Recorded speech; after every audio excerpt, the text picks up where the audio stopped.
What's up, everybody, and welcome to episode 27 of the Game Room Podcast. I'm your host, Rome, alongside my co-host, Dev. Hey, what's up? How you doing, man? Doing good. So, we got a packed show here tonight for everyone. Thank you Yeah. for everyone. We are up to 8 viewers right now. Thank you. If you guys can hit the like button real quick. Also, make sure you're active in the chat. We will be talking to you guys as we go along on this show. A lot of stuff coming up. We got the news roundup on AEW Fight Forever, including its release date. We're going to be talking about the PlayStation showcase that happened this past week. What did we think of it? We're going to be going through with a recap, review, and our final grades of the showcase. Other stories, including Microsoft filing that appeal against the CMA, amongst other things. So let's get into the news roundup. We have 13 things on the news roundup this week. Okay. Let's start with the AEW Fight Forever News Roundup. It's a roundup inside of a roundup. All right, so we got the release date for AEW Fight Forever, June 29th for PC, PS5, PS4, Xbox Series X, S, Xbox One, and Nintendo Switch. So Producer Jeff, which I forgot to introduce you at the beginning. How are you doing, Producer Jeff? I'm doing excellent. Thanks for asking. Absolutely. So we're gonna bring you in here to chat a little bit about AEW Fight Forever. So we got this release date for June 29th, which is exactly a month from today. Where are you at right now, Jeff, with hype levels?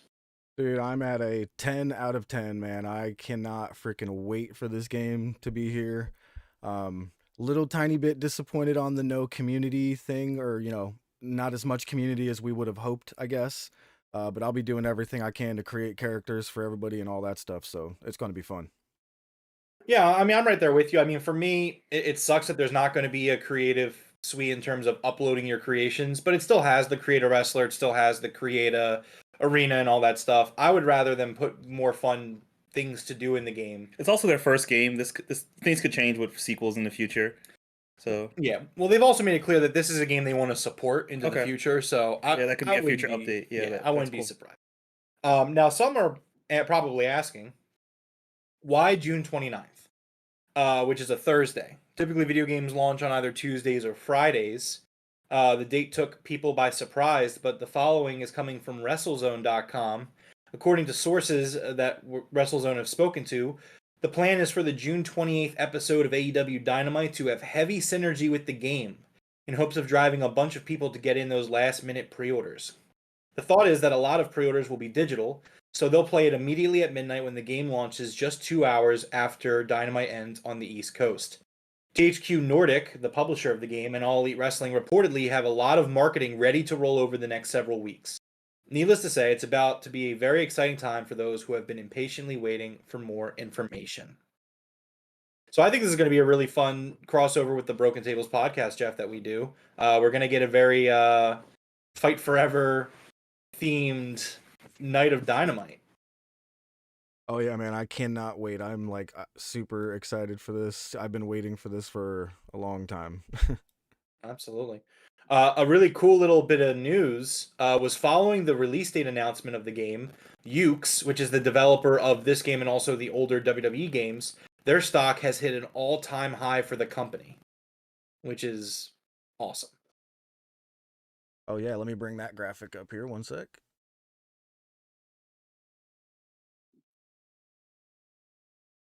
All right, you can.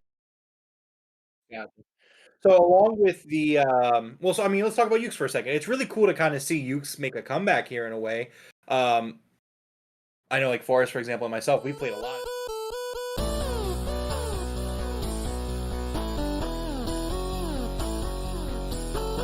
As a wrestling fan, as a gamer, because it's just they made all those old wrestling games that I really loved, and then WWE went with 2K and they started doing the simulation thing, and I think the simulation was kind of a miss. Like, they try to make it as realistic looking and acting as possible, and I think in the process they lost what made them fun. I get it.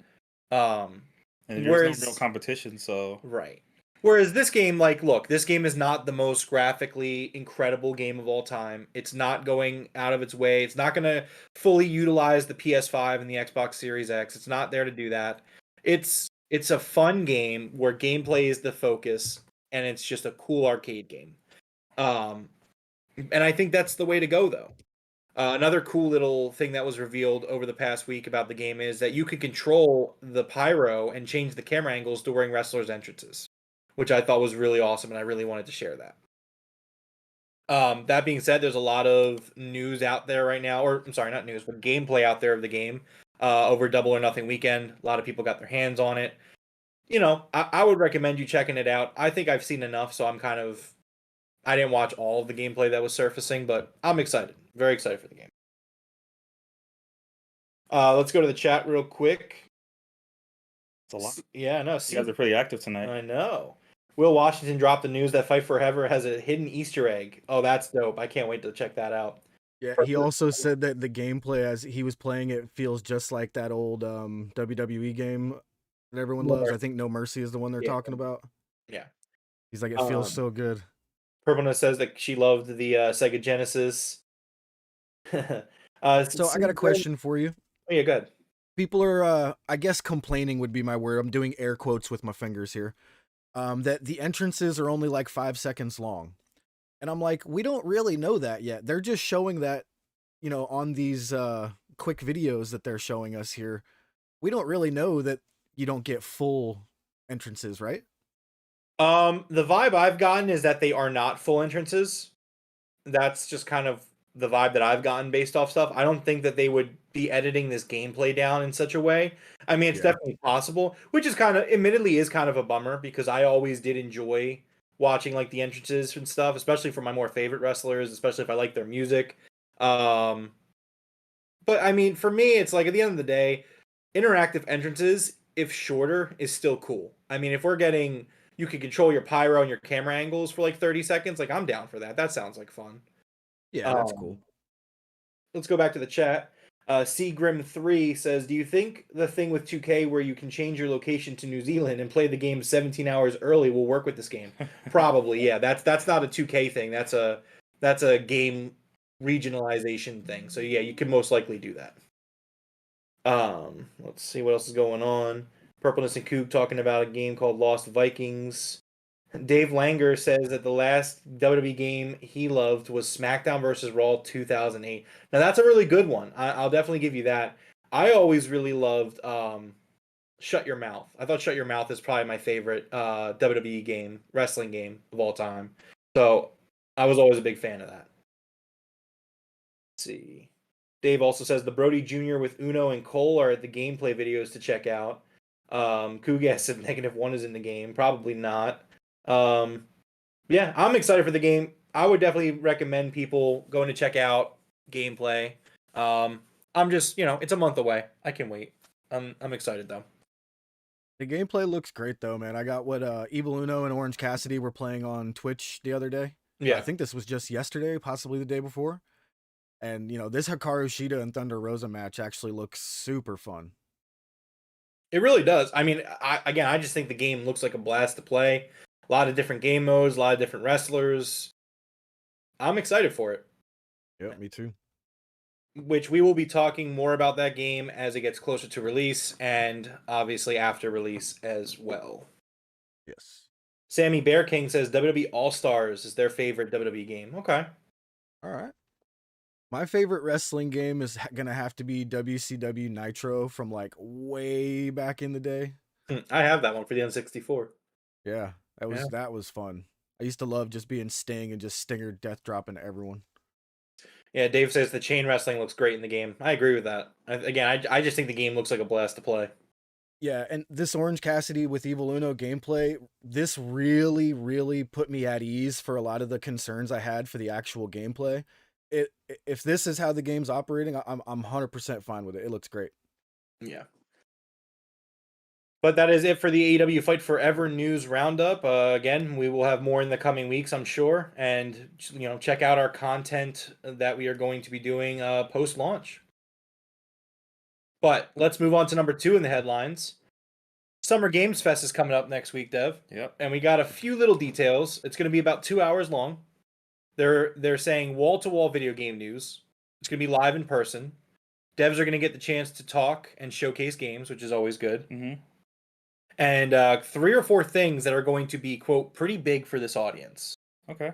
I think that's exciting. It's like, yeah, I'm very exciting. look, it's not E3, but we're in E3 season, and I'm very excited to, start getting the game announcements and the game releases and or teasers and stuff like that. We're gonna talk about PlayStation, which obviously they went first this season. Yeah. We'll be talking about it in a little bit. Hmm. Speaking of Sony, number 3 on the headlines is Sony about to play fire with Xbox? Sony plans to raise additional funds, seemingly gearing up for more significant acquisitions as consolidation continues. They need to invest in the entertainment business at, quote, a completely new level, says President Hiroki Totoki. Yeah, I wouldn't say fire with fire because I mean Microsoft's kind of a missile and they're kind of using matches. They can't match the money, but they did say after buying Bungie or half acquiring Bungie that there's more acquisitions on the way. So who do you think that they buy, especially if they're talking in this sense? I mean, I think Square Enix is the easy one. yeah, that is a very easy one. Maybe Capcom is another easy one. I think. I don't know. Maybe they're going for ones that we don't know, or maybe smaller companies.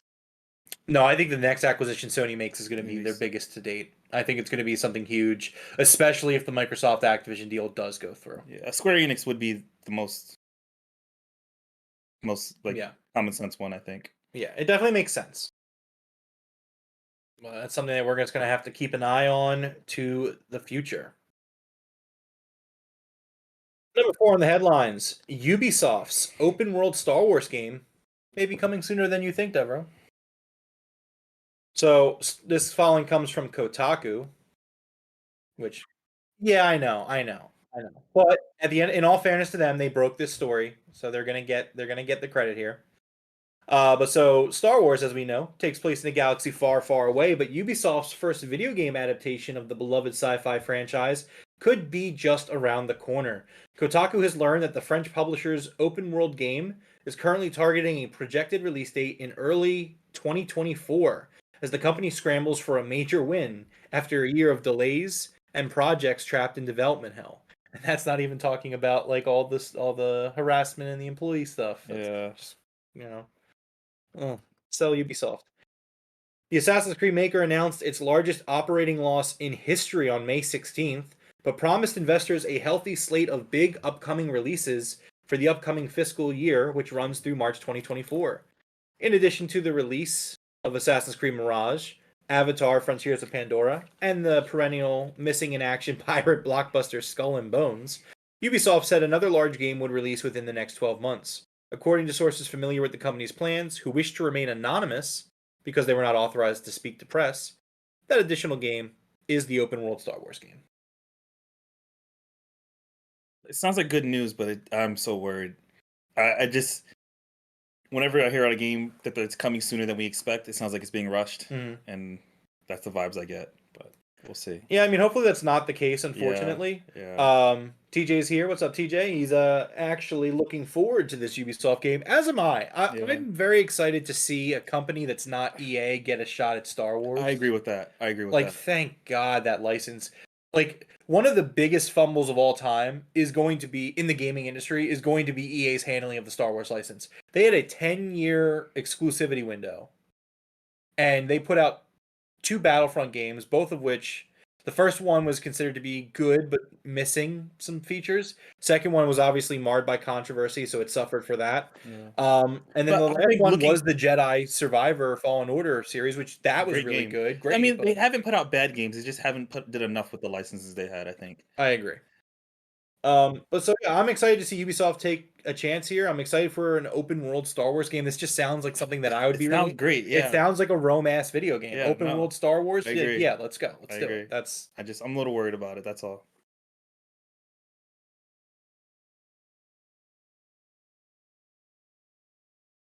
Oh yeah. Oh nice. So see, Grim is getting the Star Wars game. Michael Duke says I got PlayStation 4 and play it for a couple of years. Nice. Time to upgrade, man.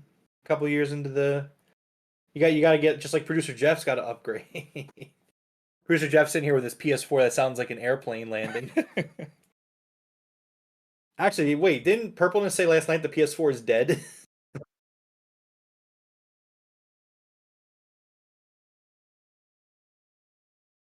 Oh, And the last console the Coog bought was a PS2 in 2004. Oh man. And it's a great console to buy, but I mean, yeah. Coog's gonna have to upgrade for Fight Forever. TJ says, we might crap on EA, but the truth is they didn't milk the franchise, which may have been good. Plus, Andrew Wilson wanted to focus on EA's own IPs and new ones. Can't hate on him for that. Yeah, that's true. They didn't milk it. They could have done like what Ubisoft did with Assassin's Creed for a few years, where they just put out like a Star Wars game every year, and it could have just been watered down. So who knows? We're getting a lot of good Star Wars stuff right now. Yeah, I did that earlier. Right. Oops. Yeah. So yeah, he has a point there. He does. But we're eating good with Star Wars. Well, Ubisoft's Forward is coming up next month, so you know we'll have to see what happens with that. Yeah. All right. Number 5 on the headlines. More Xbox games ever are going to Boosteroid starting June 1st this week. Xbox has put out an announcement basically saying that more of their PC games from Xbox Game Studios and Bethesda are on the way to Boosteroid, which is a cloud service. They say that Deathloop, Gears 5, Grounded, and Pentiment are going to be available on June 1st.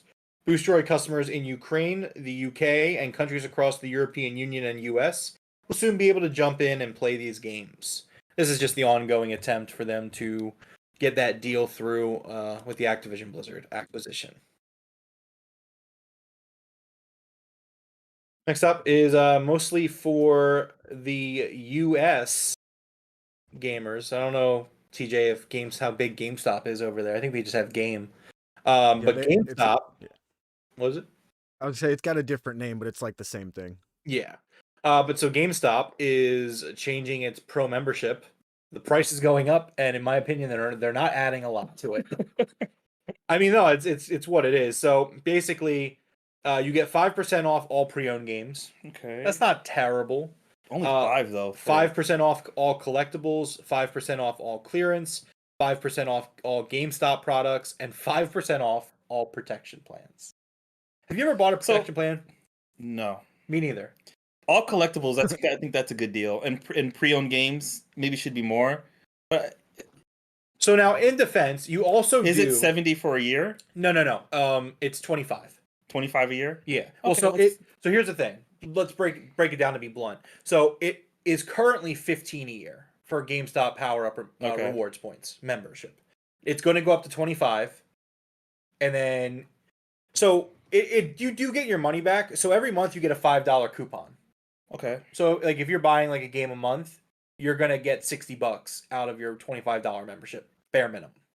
So there is a way for it to be worth the money, but at the end of the day, you have to be someone who shops at GameStop a lot. That's a lot. Yeah. And so I mean, like it really comes down to each person to person if it's worth it.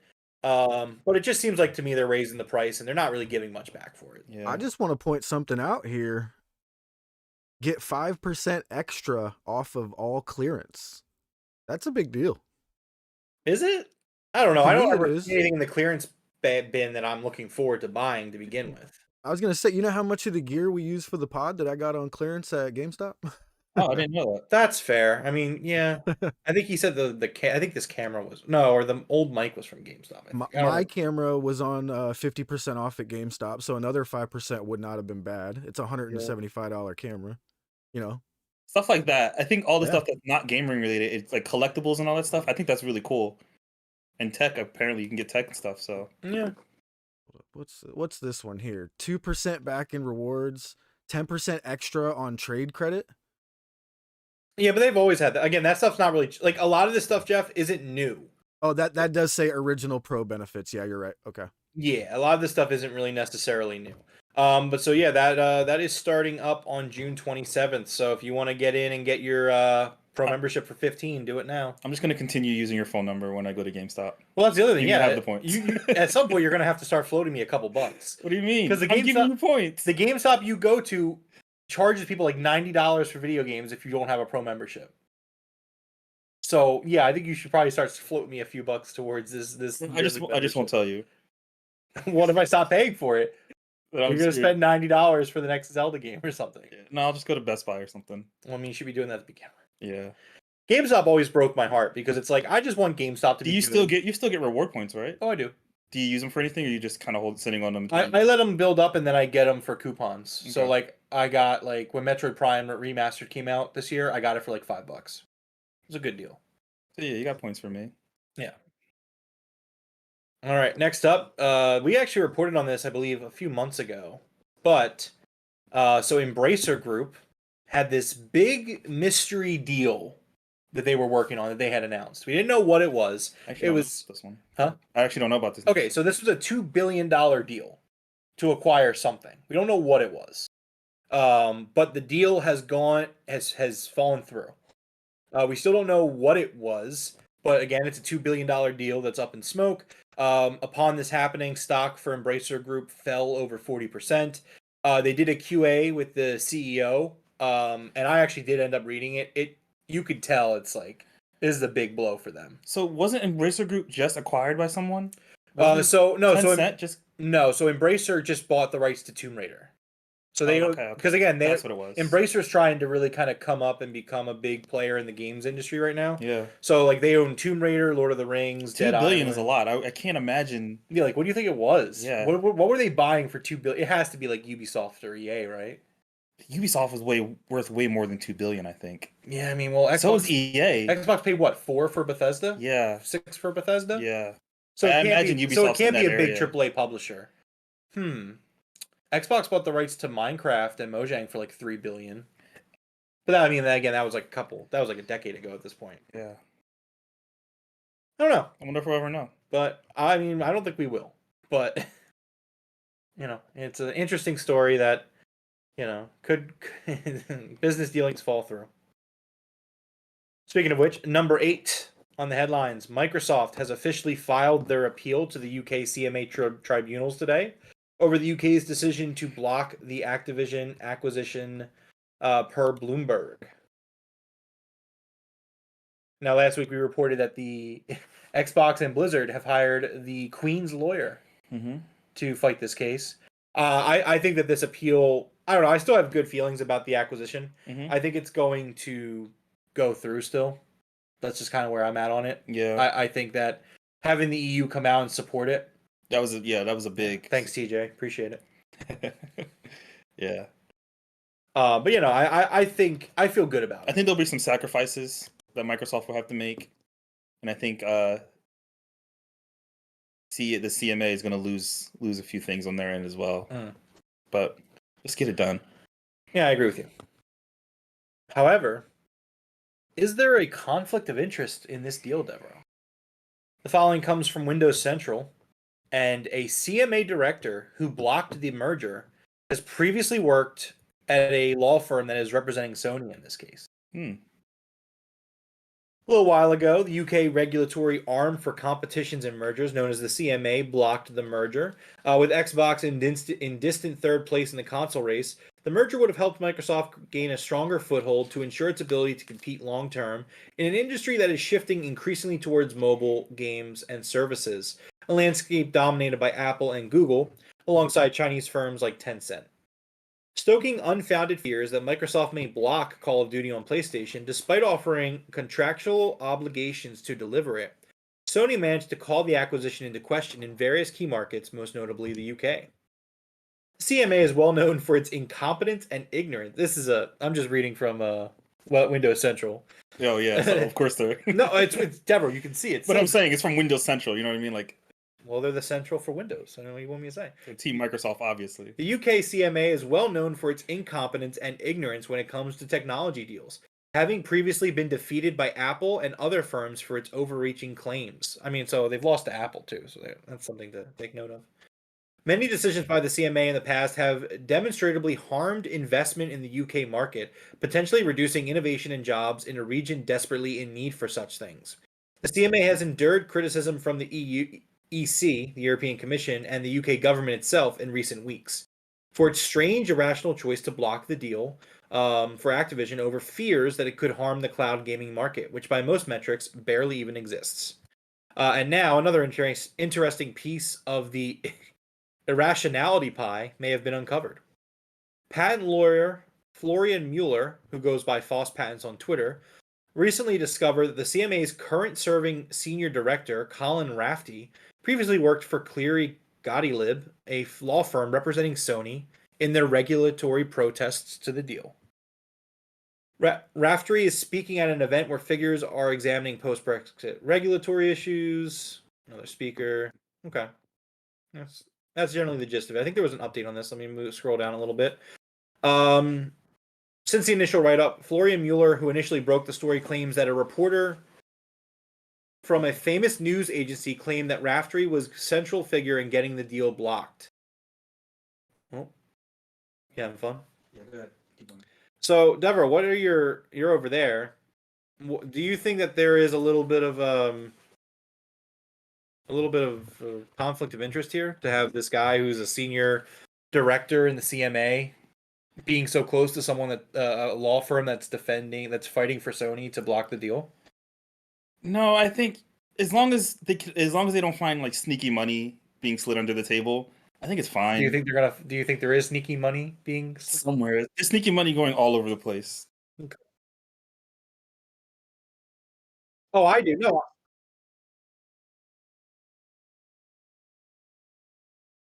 Oh, but no. He's been there for a while, right? I absolutely. It doesn't matter. You still know people.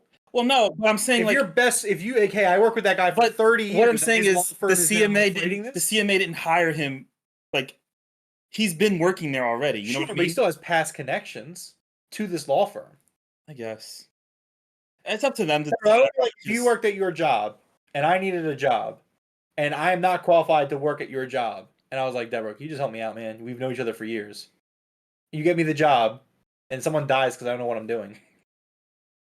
That's, I guess. Exactly. It's the same thing. Lives are on the line, Devroro. All right, number 10 on the gaming headlines. A big Minecraft update's coming. Trails and Tales. It finally has a release date as well. The release date for the update is June 7th. We have a new biome coming, the Cherry Grove. New mobs. 2 new mobs are joining the expansive Minecraft ecosystem with the Camel and the Sniffer. Both of these mobs are passive, meaning that they pose no threat to players. It can actually be quite useful to have around.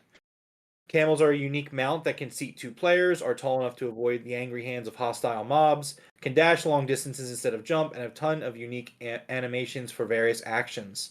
Sniffers are a long extinct mob that players can bring back to life by finding their eggs and nursing them to life, and use their powerful noses to sniff out ancient plant seeds that can be grown in 2 different kinds of rare decorative plants.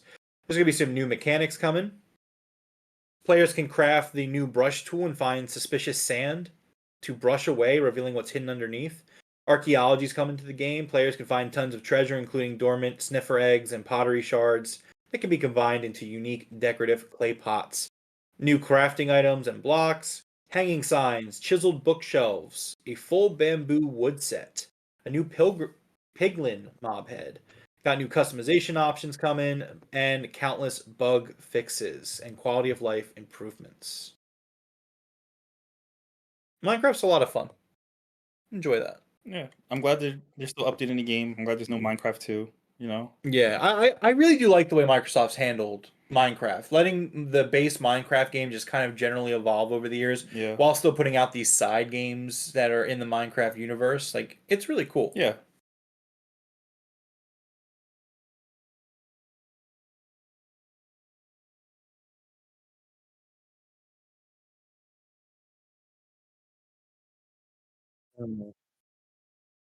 Yeah.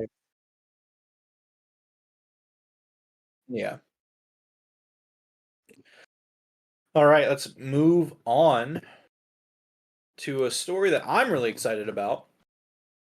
Number 11, Eon, which is a retro gaming HD port company.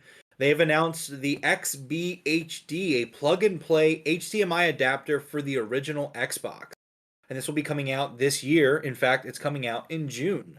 Now, so, Devroro, I've shown you that I actually have Eon ports for my GameCube and N64. We've seen them. So Eon's really cool because not only do they do great work in the sense that they're putting out this technology that really helps you take your retro consoles into the future, but they also do it with a sense of artistic value. So the N64 version is a little N64 that you plug into your N64. Oh, that's cool. And the GameCube I didn't know that. pretty similar. Like they look like parts of the console. It looks really nice. That's cool. But so I highly recommend these Eon plug and plays. So does that mean you're going to be buying an OG Xbox?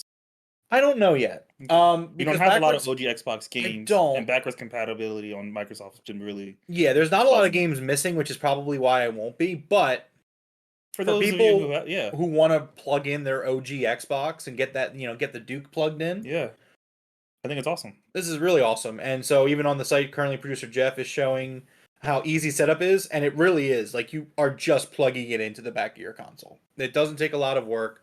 Doesn't take a lot of setup. It's coming out June 20th, and it's going to cost $189, $190 technically, $189.99, which is $30 more than the price of the GameCube or the N64 adapter. Which look, it is a steep price. It's for a very niche audience. Yeah, absolutely. But there's some people out here who saw this news and they're very excited. Yeah, so. yeah.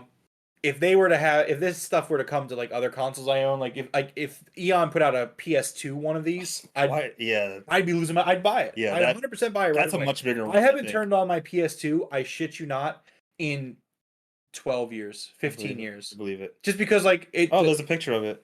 Yeah. Okay, yeah. It's very Xbox. But see how it looks like something that's gonna fit right into the back of that console. Yeah. It just looks like a piece of the console. Yeah. But no, a PS2 one would be big. I wonder. I mean, I'm sure they're working on something. Probably difficult. I mean, because you have to do a lot of this stuff really works. Like these plugins, so you can tell that they're not just throwing something together. They want to make sure it's a good piece of technology. But I agree. I really hope that this is something that they can follow up with on maybe the PS2, amongst other things. But yeah, this gets a high recommendation from me. If this is something that the only issue you're looking at is the price tag, if you can afford it, do it. 100% do it. Because I play my GameCube on it all the time. In fact, I'm super smart because not only I went out and got the Eon for the GameCube, and then I got the Game Boy Advance adapter for the GameCube. So I sit here, I play Game Boy games on my TV. But now Nintendo Switch Online, so it's not as bad. Yeah. But for a few years there, I was living like a king, playing Pokemon Red on my big screen TV, HDMI. But yeah, so keep an eye out for that. Check it out if you can, because it's probably going to be very good if it's like the rest of their work. Number 12 on the headlines. Prince of Persia Remake is in its conception phase after being rebooted, and it will not be at Ubisoft Forward. So the Sands of Time remake has been rebooted again, and it's now in its conception phase once again. Furthermore, the game will not be shown at Ubisoft Forward event on June 12th, and there are no plans to remake any other games in the series. Ubisoft provided an update about its Prince of Persia Sands of Time project since it was moved over to its Montreal studio from its Pune and Mumbai studios in India last year. In terms of the development stage, we're in conception right now. Since we took over the project, we've been looking at feedback from the community and finding our own way of delivering the game. Ad popped up. Says Ubisoft producer Jean-Francois Naud. Naud? No. I was feeling good until I got to the last name. Yeah. In an interview that was posted on Ubisoft's blog. He continued, now we're building up the team, defining the priorities, putting prototypes together, testing the elements, and looking at how we can include community feedback in the development as well. It's still an early stage, and players should not expect to hear more about the game this year, but rest assured we're putting all of our strengths and heart into this project. Man, this game, man. So last week we talked about a game that got rebooted. How many times? It was just a rumor. Do you remember? Oh, I don't remember. What was it? I don't remember, but this one feels like a third reboot in terms of development cycle. I mean, anyway. Yeah. So TJ says that it's so weird that this game is taking this long. Yeah. It's a reboot. It's maybe not a layup, but more or less an alley-oop. Yeah. You would think so, right? The problem is, I feel like they gave it to this studio that didn't really have a track record over in India. And I think that, because I mean, correct me if I'm wrong, I don't know what else this studio had worked on before this.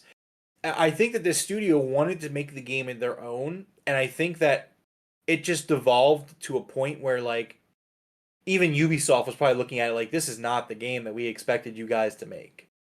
And I think that's what happened. I think they tried to let them fix it themselves, But at a certain point, like now it's been years since it's been announced. It's got announced, I think, in like 2019, if I recall correctly. And they're just saying like we're still not ready to show it. It makes sense that they had to give it to someone else and basically start over completely. I feel like Ubisoft, I mean, they're focusing so much on Assassin's Creed. They can reboot this game themselves. They can put it in the Assassin's Creed universe if they wanted, because it's kind of, it's kind of same vein. Like, well, I mean, it's literally what started Assassin's Creed. Yeah, it's just like, Persia. Why is it? I don't know. It's still a little disappointing, but we'll see what happens with it. Yeah, I mean, this is just another one from Ubisoft that I don't feel good about.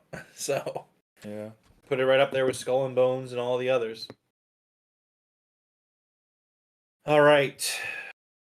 Last up on the news headlines, and this kind of coincides with what's going to be the main topic of the show. The Last of Us multiplayer game could be in trouble, reports claim. The following comes from Insider Gaming, but it's more of a reporting on Jason Schreier's Bloomberg article. Okay. In which case, Schreier claimed that Naughty Dog's The Last of Us multiplayer game has faced some setbacks and could be in trouble. According to his article on Bloomberg, which says it has spoken with 4 people familiar with the project, the game has been scaled back after recent evaluation.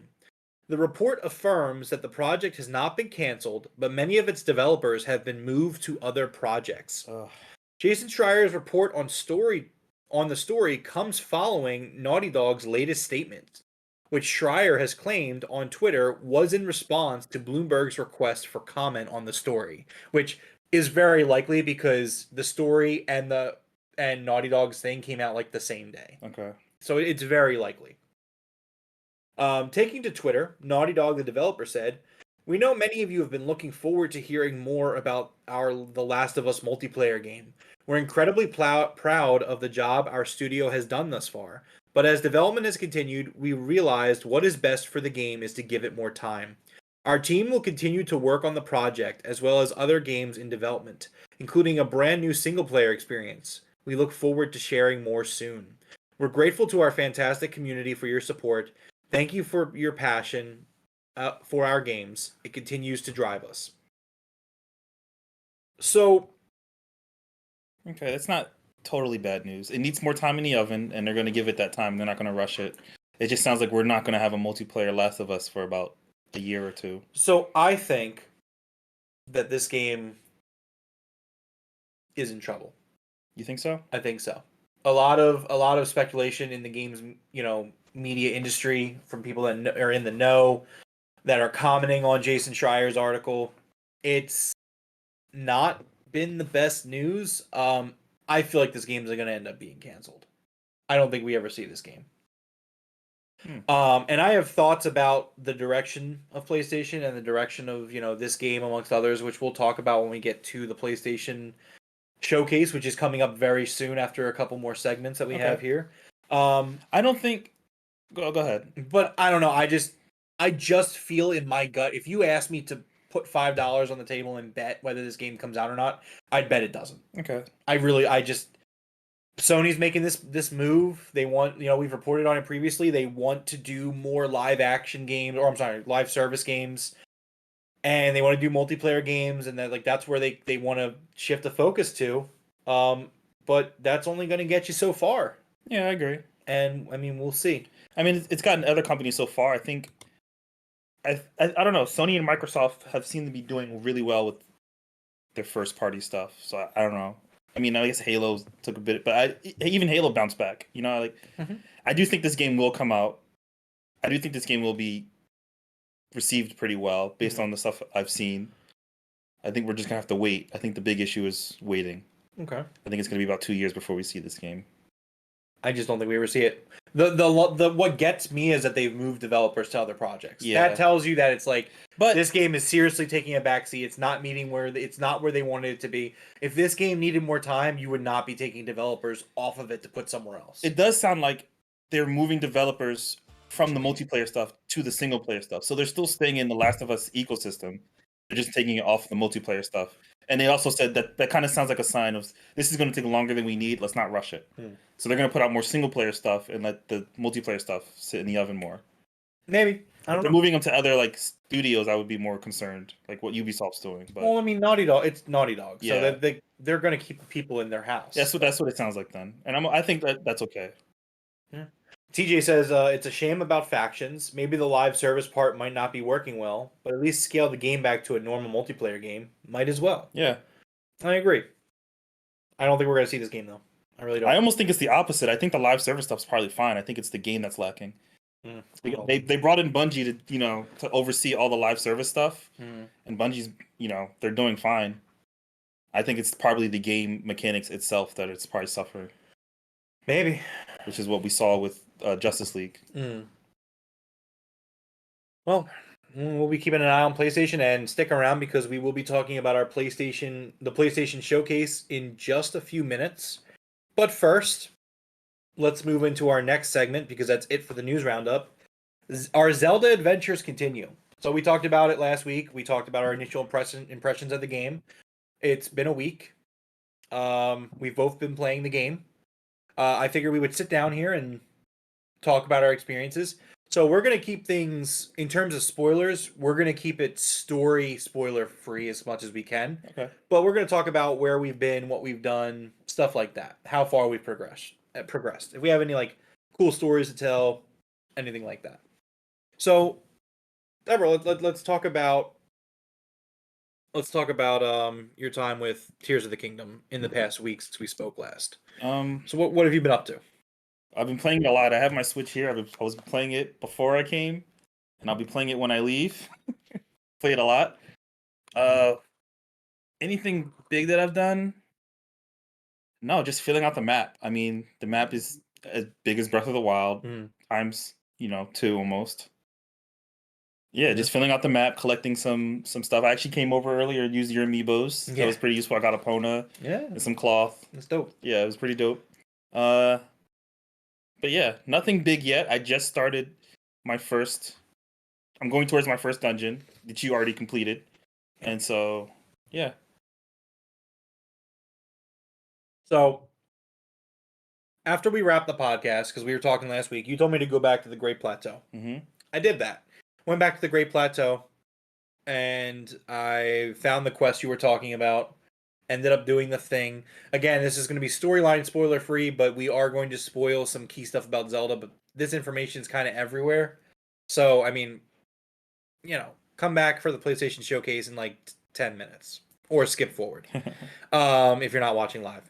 So, the quest has us obviously going down to the depths. Yeah. You're throwing, I'm not going to say what you're doing there, but you go down there and do some stuff. Run into a familiar face, kind of interact with them for a little bit, and then you get this really cool ability, which... That was a cool fight as well. It was a very cool fight, I like that fight. It was a really cool fight, and it was very easy. It's clearly not the last time you do that, a fight against this person. Yeah, very obvious. But... I think he's going to be an enemy for the underground, it sounds like. Yeah, it sounds like you'll run into them a few times. Yeah. The group in general. Yeah. So yeah, I went underground at your did this quest on the Great Plateau, got this ability which is super recommended. It'll make your traveling across Hyrule a lot easier. Now, do you like that ability? Do you see yourself using that ability often? Because I use it a lot in the underground, and I came back to the surface, and I'm still doing stuff by hand. You know what I mean? So you're correct about that, and I will agree with that. I think it's more useful in the depths than anything else. Okay. I have not used it much since getting it when I'm above. So we talked about this earlier. I could see its usefulness being when you fill out your batteries, and you just have extra Zonite to use. I can see that being very useful. Where this is what I want, and this helps me build it. I'm spending these rocks. You know what I mean? Right. But as of right now, I can't see myself using it. Yeah, so I mean, anyway. I wonder maybe if something will come up along the story. But again, it's very useful in the depths, and it was a cool thing to do. I definitely recommend doing it just for the sake of it's part of the experience of the game. You kind of have to. It is part of. I mean, not have to, but it is considered one of the main quests. Yeah, but you will have to do it if you want to complete all the main quests. So after doing all that stuff, I ended up kind of continuing my exploration. I some of this B-roll stuff we haven't done yet, so some of this B-roll stuff actually really coincides with what I've done. Okay. I've done a good amount of this stuff. Yeah, you've done this. Oh, look, you see my friend there in that B-roll. Yeah. So I had this really cool story I wanted to share about a spooky well. Okay. So I'm walking along and I come across this well. And obviously you can go into the wells in the game. You know, they mostly have some pretty cool stuff down there. Plus there's a side quest that you're gonna start when you get into Tabantha. This character wants you to explore every well and then report back to them. Oh yeah, I found her Oh, already. you found her already. Yeah. Okay. But so I see this well and there's gloom coming out of it. Okay, I know what well you're talking about. And I'm like, this is interesting. I was like, I wonder what's down there. Mm-hmm. So I jump in the well and I'm falling. And I'm still falling. Yeah. And I'm like, what the hell? This is not a well. And no, it's a chasm into the depths. Yeah. And I was like, what the hell? Yeah. So that was a really cool story. Plus it happened like when it was like night and raining. So like the vibe was very spooky. Yeah, very spooky. So after that, after I was done with the Great Plateau, I went back up to the Tabantha Tundra, which is up near Hebra Village. I went and explored that entire area. In my notes I wrote Hylian text in the sky. Oh, I was in the sky and there was this stone slab that was like, it's written in an old language that you can't read. Oh, okay, so you did find that. Yeah, but I don't know what to do with it yet. Okay, I don't know what to do with those either. There's one, it seems like there's one in each region. Oh. I found about 4 of those. Oh, okay. When I found the first one, I didn't go to the other ones. But when you look on your map, they're shaped like a flower in the sky. So they're very, it's something that they want you to keep going back to. There's something that you want you to find. I don't know what the use for is yet, but interesting. I tried filling it up with water with one of the Zonite water things, did nothing. Because Well, it looks like a pool, you know what I mean? Like, yeah, but it's clearly in like an old Hylian language. Yeah. So you have to find a way to read old Hylian or something like that. Anyway, so I continued the Tabantha region exploration. Went to the maze. I was able to basically solve that maze in like 2 minutes, which I told you about. Mm-hmm. Based off of my experiences with Breath of the Wild. Like it was a trick that I had learned when doing. I don't know if it's the exact same maze. Does this trick involve going up high? Yeah. Okay. They kind of encourage that with the pine cones. I don't know if you. Yeah, they kind of do. Okay. But so yeah, I was able to do that whole maze that's up there very quickly. Was very happy with that. I reached the Rito Village, did the Wind Temple, first Zelda dungeon from a new Zelda dungeon that I've done, or anyone's done since 2011. And I gotta say, like, it was such an awesome experience. Not just the dungeon itself, but like what you do to lead up to the dungeon. Like, one of my biggest issues with Breath of the Wild is I just felt like there's not a lot going on there. Like, to be honest, I just dungeon wise, yeah, I agree. Just in general, like in terms of main questing, there was some structure here. There was a thing. There was a thing you had to get through to get to the dungeon, and it was memorable. It was cool. Really enjoyed it. I don't want to spoil it for you because you're literally about to be there shortly. I went and did the dungeon. I thought it was really good. The dungeon design kind of reminded me of Skyward Sword, which would make sense because that was the last Zelda game that had dungeons. But yeah, I really enjoyed it. At the end of the day, I went in. They have a dungeon. I went in. There was puzzles. There was multiple floors. There was things to do, things to solve. I got through the dungeon, had a boss fight. I'm not going to spoil the boss fight, but it's a unique enemy. It's a unique boss fight that I have not seen anywhere else in the game, with a very interesting gameplay hook. It's not just slash away at something, which is awesome. And then they gave me a fucking heart container at the end, and then there was a bunch of storytelling after the dungeon, and I'm like, this is amazing. This is what I was missing in Breath of the Wild. And like, I'm so happy that it's there. But I don't want to spoil anything for you. Okay. I literally put in my notes, did a dungeon, fuck yeah, fought a boss, got a heart container. It's the little things, and I appreciate that. Did some shrines in the area, which some of them have a really cool gameplay hook, which there's something like it in Breath of the Wild that I don't want to tell you about it. Okay. But I think you'll enjoy it. Okay. When you get there. And then yeah, so I finished up the Tabantha region.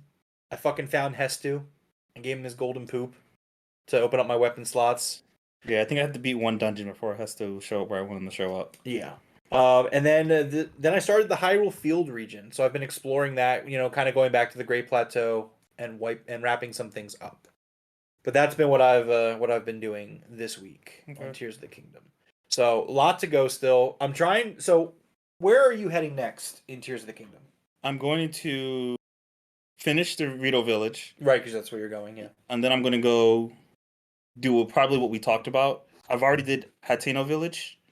Mm-hmm. So I'm going to do... No, I did Kakariko. I'm going to do Hateno, and then I'm going to go to the Zora area. So okay. So for me right now, I'm going to continue to do Hyrule Field region. I should wrap that up next time I sit down and play. I don't have much left of that. I'm kind of torn. I could head to Eldin next and do the Goron stuff.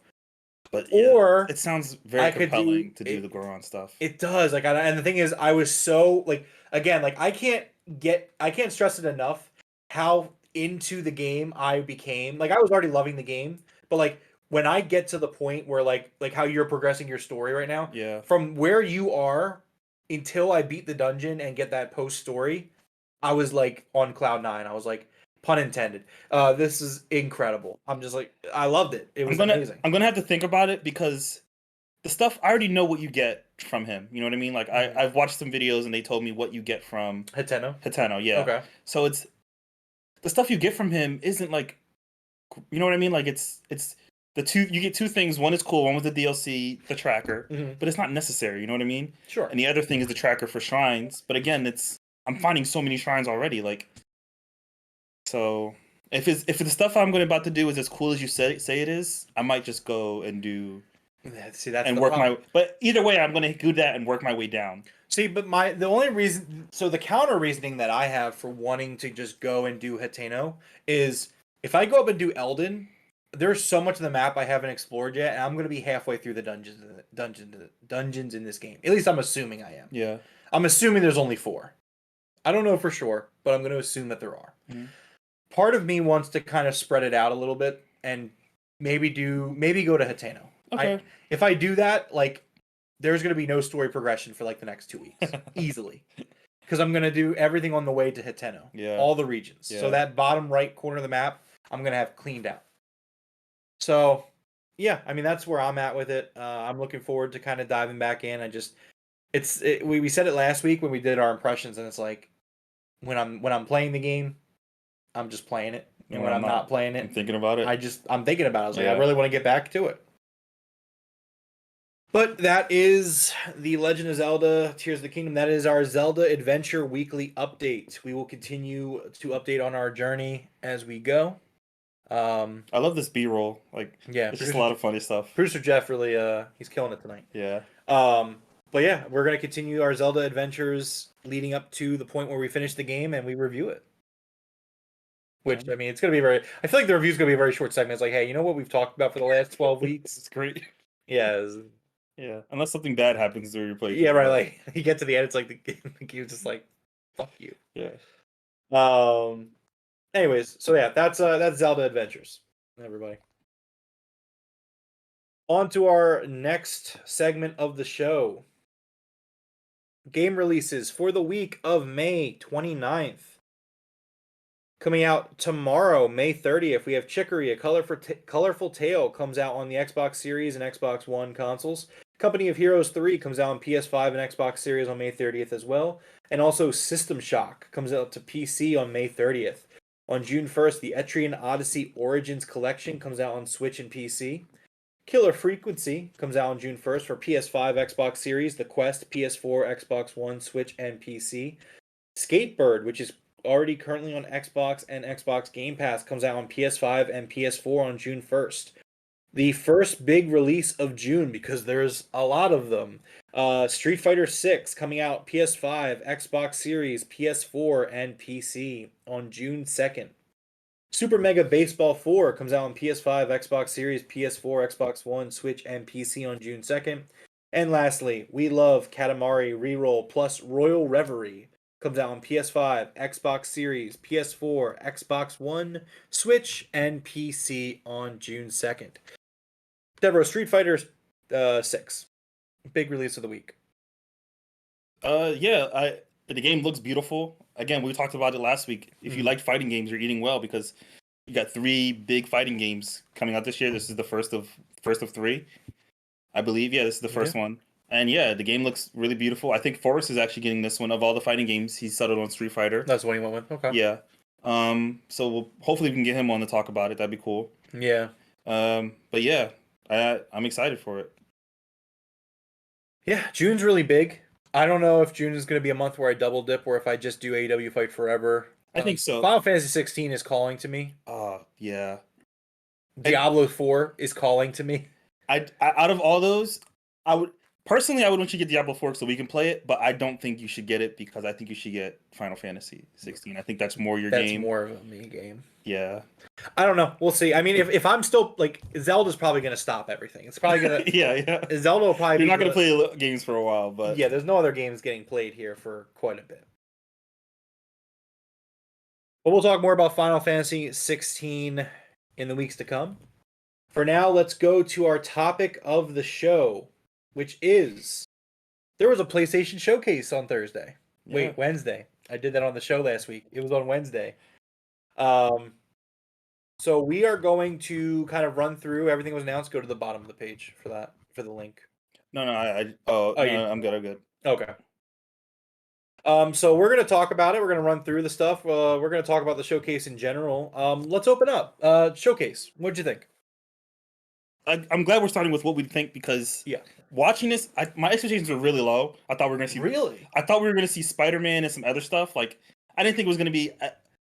This felt like an E3 showcase. Yeah, that's why my expectations were low. I didn't think it was gonna be. I thought, oh, maybe they'll have something in July for like E3. I didn't think they were starting so early.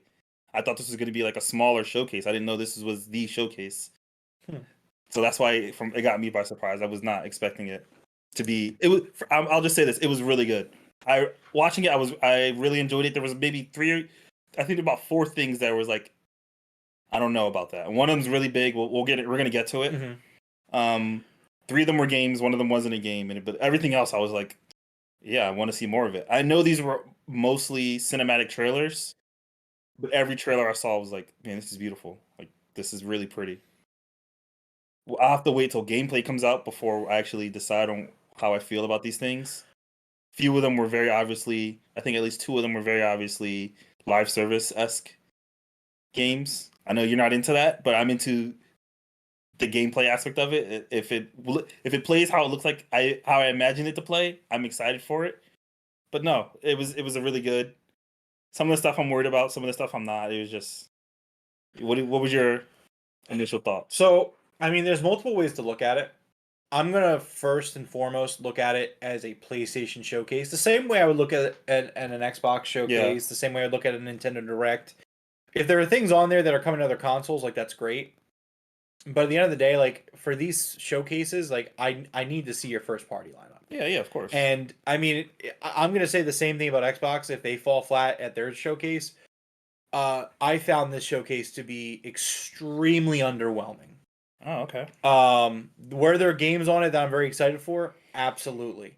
Was the Spider-Man look incredible? Absolutely. PlayStation has 20 studios. 20 studios. They haven't done a PlayStation showcase in 2 years. And I know no more about their first party lineup except for the live service stuff, which we already knew about that they were chasing. Like I know nothing more about PlayStation's first party portfolio moving forward than I did before the showcase happened. So watching this with games that they showed, you were disappointed with like you saw a game and that it just. I think that most of the games that interested me, they didn't even really show a lot. Which look, I love the CG trailers, I really do. I feel like there was a lot of them. I feel like we didn't get a lot of release dates. We didn't get a lot of anything. Like we didn't get a lot of this. A lot of this felt like games that like, oh, these are really cool. Like even some of the bigger announcements underwhelmed me simply because of this. Like I just wasn't really feeling the trailers for something. Really, we'll talk about them each individually. Again, there are some things on here that I really enjoyed, but again, for me, I'm looking at this like we talked about it. Xbox is my multi-platform console. Yeah. PlayStation is my exclusives box, as is my Switch. Okay. I went into this wanting to see what the first party portfolio for PlayStation looked like, especially because they went 2 years without it. They do the state of plays, which show off the third party stuff all the time. Mm-hmm. This was very clearly not a state of play. The branding is different. The wording is different. This is not a state of play. You can look at it right here on my screen. It says PlayStation Showcase. And you know what they did not showcase? PlayStation. I would also like to point out that it's very funny to me that you know what, I'll save the joke for later. But I do have a good joke for later. But let's get into it and Wait, talk so about it. Producer Jeff, Oh yeah, that's right. did you watch it as well? I want to know what you thought about it.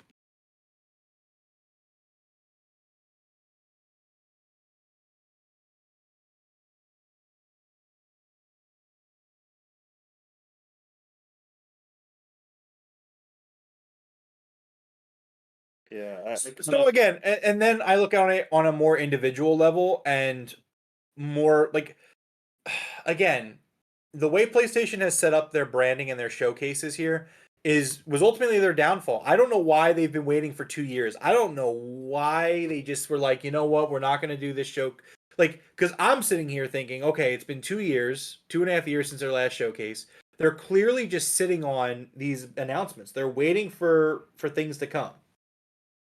Oh, TJ says, really good. Not sure about that, Dev. As a showcase, it was okay. As a PlayStation showcase, it was terrible. TJ says, the CGI was okay. The surprises were multiplat. The third-party games were multiplat. And the exclusive games no one cared about. I love games, but as PlayStation showcase, this was trash. Okay, well... And TJ, usually I feel like TJ's taking your side on things. TJ and I are 100% in agreement here. Yeah. It was not a good showcase for PlayStation. I mean, again, they have 20 studios. And we're going to get into what was shown first party. I will say I did not keep tabs, and I probably should have, on what was first party and what was third party. Well, luckily I found this because I'm pretty sure that it's going to keep tabs. There was only 3 things that were shown that were first party, and one of them was Spider-Man. Yeah, I didn't know that. But let's get into it. Let's talk about. I just saw like good games and I was excited. I saw it. I mean, yeah, no, I get it. All right, well, let's get into it. Let's break it down. So first up, we saw Fair Games, and it was a CGI reveal trailer. Now this is developed by Haven. This is their first new IP. Haven is a PlayStation first-party studio. Mm-hmm. This is by Jade Raymond, who recently joined PlayStation. She used to work on Uncharted. And the weird thing is that Jade Raymond, I was expecting, and I feel like a lot of people were expecting, some narrative-ass games from Jade Raymond and Haven. Okay. And this is clearly not that. Yeah. This is a competitive heist game coming to PS5 and PC. The heist mechanic is based on joining an underground movement to take from the rich, a la Robin Hood. It is a PvP game with sandbox-style gameplay. No release date or window was announced. Look, this trailer, again, I'm a big fan of the CG trailers more than most. Okay, I'm usually on the opposite end. I like gameplay trailers. I like all of it. I Okay. think for a good cycle of a game showcase, you need all of it. Okay. And I'm okay with CG because CG showcases or CG trailers are cool. They're concept pieces to kind of get you into it. And I like. But they don't tell you anything about the game. You know what I mean? They do. If you look at it, you can tell. This is very early. I'm looking at this. I'm like, this is a multiplayer game. But it doesn't tell you how the game plays. PvP. It could be a top-down game. You know what I mean? Like, there's a lot you don't get from. But you can kind of look at it and figure it out. I get it. I get it. I guess. Again, I thought this game. The trailer looked cool, but this is. I agree. The trailer looked really cool. It's the continuation of this foray that PlayStation's making into live service games. Which, I mean, obviously we sit on two sides of the fence. I think that there's a place for live service games in the gaming industry, but we just see how well single player games are doing. Yeah. We see this. But you also see how well. Why do we have to chase trends? Because Why can't we just make good games? Because I don't think it's not a. But that's the PlayStation point. bought Bungie so they could chase trends. But they're gonna make good games. Like this is a first party game, right? This is a first party game. I don't think it's going to be a bad game. I think it's PvP heist. It's a PvP heist game with a lot of like futuristic tech. It reminded me of Watch Dogs when I was watching it. I don't know. It just looks good. Like it just sounds to me. You don't like it because it's a live service game, but what about the gameplay? What if the game itself is good? But what's like? Destiny is a live service game. Is there substance to it? Like that's my thing. Like what's the substance? What's the story? Well, the thing is, you're not like what's going on with it. I get it. It's not your kind of game. You're not a multiplayer. To be fair, live service game. No, I enjoy good multiplayer. Like I don't want it to be misconstrued as that. But I'm just saying, like, but you're not the type to play a multiplayer game for 6 months. I play a Besides Call of multiplayer Duty- game until I'm done the content that's given to me, and then I move That's what on. I mean. That's what I mean. Like Destiny is a game you play. The only or if all my friends still want to play it, which doesn't really happen very often. I get that. Blackout from Call of Duty was the last game where it was like all my friends were on every And- single night for more than a year. The new one came out. It's been available. Yeah, it's been available. It never went away. Most Call of Duty fans don't know that the old Call of Duties are available once the new one comes out. And like you still like Blackout. It's just when the new one came out, everyone moved away. When Warzone came out, To this day, if my friends hit me up and they were like, "Yo, Blackout tonight, you down?" Absolutely, I'm canceling all my plans. But you're not like a type of person like an MMO. You wouldn't play an MMO. Only because I'd be afraid of getting sucked in. I mean, that's the best part of live service games. You get sucked in and you play with friends. I just think for me, live service games, they just kind of drag on, and it's just like I get it. It's not your thing. Maybe I just haven't played a good one yet. It's not a bad thing if it's not your thing. You know what I mean? I'm okay with it. That's what I'm saying. Like, but it's just I don't mind, and it's a first party game, so once we see more, I'll probably end up giving it a shot. I always give first party games a shot. I just don't have a lot of faith for the project, and I think that coming out, and this is your first reveal of the showcase, and it's one of your very, very, very few first party things. It was just like it was a fall face flat. Real quick in the chat, TJ says the Fair Game was a good CGI trailer. The game gives you an idea of what the game could look like, similar to Everwild. No gameplay, but good look. This will be a AAA Extraction Tarkov-like game. So good. And I don't disagree. I mean, we'll have to see when we see gameplay. But I don't know. I just was not a fan of just the direction in general here. Now, TJ does say that you're right on this. Sony's live service games approach is sound and makes sense. It makes perfect sense. I agree that the game has to be good. Wait a second. Hold the phone. You saw that too, right? Hold the phone. He said he likes my hat. In the chat. It's because he got me this hat. Oh, did for my birthday? Yeah. Oh yeah, it's the One Piece hat. It's a One Piece hat. Forrest should just jump in here. We should get Forrest in here. I don't know if he saw. I don't know if producer Jeff is down for me to just tell Forrest to get in the show. I don't even think he saw the showcase. He probably just jumped in. Forrest, if you want to come and talk, did you watch the PlayStation showcase? Yeah, come join us. But no, I think Forrest. He likes the hat. Yeah. It's because he got it for me. It's also kind of a Jake Hager pun. I don't know if that was intentional. He likes that hat. Anyways, let's move on. Yeah. I like that hat too, Jeff. No one's like my Charizard hat. Jesus. Come on, get with the Charizard. Yeah. All right, let's move on. Helldivers 2 was announced here, developed by Arrowhead Game Studios. There's a change of perspective here for the series. It's going to 4-player cooperative third-person action shooter. Emphasis on team communication as friendly fire is always on. I thought this game looked really cool. I was down for it. I liked the trailer. I thought it was entertaining. I don't know anything about Helldivers. I knew a lot of people in the Helldivers community was excited for it, which I mean that's a good thing for a sequel. But the game did look cool. Yeah, it was kind of like Halo. Forrest says, "What's a PlayStation?" TJ says, "Even Forrest gets in." TJ, you can come on whenever you want, man. Yeah, we should get in contact with him, set it up. Oh yeah, no, he's here almost every. Yeah, I know. Yeah, it's a little late for him though. That's the problem. It's like 2 a.m. his time, so I don't know. He seems like he doesn't. It doesn't. TJ, whenever you're up for it, you can come on the show anytime. I'm once again making plans without producer Jeff. Like I just expect producer Jeff to have like a whole box ready to go for him. Yeah. Anyway, the trailer for Helldivers itself looked pretty cool. It looked like something again I was interested in. The first 2 games looked like games that I would be interested in. The gameplay looked really cool for this. The gameplay that they showed here, so I was down for it. I haven't played the first one. This does look PvE, but it also looks very. It also looks like another game that is live service, and we know that they're piling up live service games. So yeah, get ready to hate them all. So I would like for you to change my mind on live. No, I'm being dead serious. I am challenging you / requesting you try to change my mind. I do want to try. Like I do want to try a game that we can get into. Make the attempt. If there's a game that like I want to play Sea of Thieves really bad. Maybe Sea of Thieves is. I really want to play Sea of Thieves really bad. I want to get you to a live service shooter. Let's do it. Tell you make the plan. Do it. Tell me to buy a game. I buy a lot of games. Tell me to buy a game. A couple weeks out. It's like, hey. I just don't think you would like it. It's just. Well, let's try it. I'm telling you, let's try it. Let's see. See if you Jeff, do you think we could get him into Destiny, or do you think it's too late for that?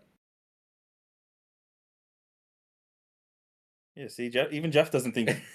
I'd be willing to try. I'm sorry, I missed it. I was putting some gameplay up here. What's that? Do you think we can get Roman to Destiny at this point, or do you think it's too late for that? I mean, if he enjoys that type of game, but you have to have friends to play Destiny at this point. Yeah, like, if you're by yourself, you're not gonna have a good time. Yeah, I don't want to be by myself. So if we play Destiny, like I'm down to do it. Like let's do it. But I don't need a minimum of two people. 3 is ideal. Okay.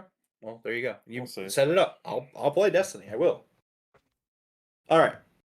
Next up, we had Immortals of Avium. We got some gameplay off this one. This is developed by Ascendant Studios, and it is an EA original. It's a first-person action gameplay, kind of like spell-based combat. It's presented 4 different areas of Avium. This is launching July 20th. One of the few release dates that we got at the showcase. This game didn't really impact me at all. Like I don't know why. It sounds like something I would really be into. It looked so. I felt the same way with Bethesda. I mean, yeah, Bethesda did a game similar to this with the magic in the hands. I forget what it was called. It just came out on Game Pass recently or Xbox recently. But it was like a magic system that uses. It's like a shooting game, but you use magic and use your fingers. Sure. Yeah, and I don't know, for that kind of stuff. It looks really pretty to me. Like I don't know. This is a game that I'd have to see more. For me, it just I don't know why it just didn't click with me.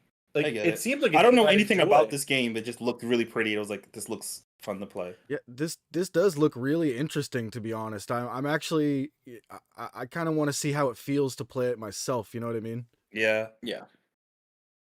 This could be good. All right, let's move right along. Ghost Runner 2 got an announced trailer. The gameplay reveals the inclusion of a motorbike in open world sections. You get to visit more locations. Ghostwire Tokyo. TJ just reminded me. It reminded me of Ghostwire Tokyo. Oh, okay. Yeah. Sorry, interrupting. Go ahead. TJ says he'll join us next week. There you go. Look at that. Bam. Excited. All right. Ghost Runner takes place 1 year after the events of the first title. New dialogue systems included, enhanced gameplay mechanics and skills, including the possibility of blocking projectiles and attacks in exchange of stamina. Bigger and more complex levels that can be solved in a variety of ways. Launching this year on PS5. Not just PS5. We'll talk about that though later. Okay. This is one of the multi-plats. This looked cool. Yeah. I haven't played the first one. So I never played the first one. I probably wouldn't if I played this. When did the first one come out? No idea. Okay. This looked really good. This gave me Doom vibes. Watching it, it looks like Doom, but with a katana and a motorcycle. Yeah. And I don't know. That just sounds cool to me because Doom. This game really kind of gave me more. I don't think you've played it, but it's called What is it called? I think Shadowrun. I played that. Shadowrun. Okay. I think it's called that. I played it on Game Pass like last year. But yeah, I mean, this looks cool. Yeah. Yeah. Cyberpunk Doom-esque type game. So next up, we saw Phantom Blade Zero, which is being developed by S Game. It's a kung fu punk game with a clash between Chinese kung fu, the occult, and even machines taken right out of the steampunk genre. You take the role of Soul, an elite assassin who is framed with the assassination of the patriarch of the organization they serve, and has only 66 days to live and find out who really committed the crime. This features a semi-open world with several independent large maps. Fast-paced melee combat was presented in the trailer. Once again, no release window announced.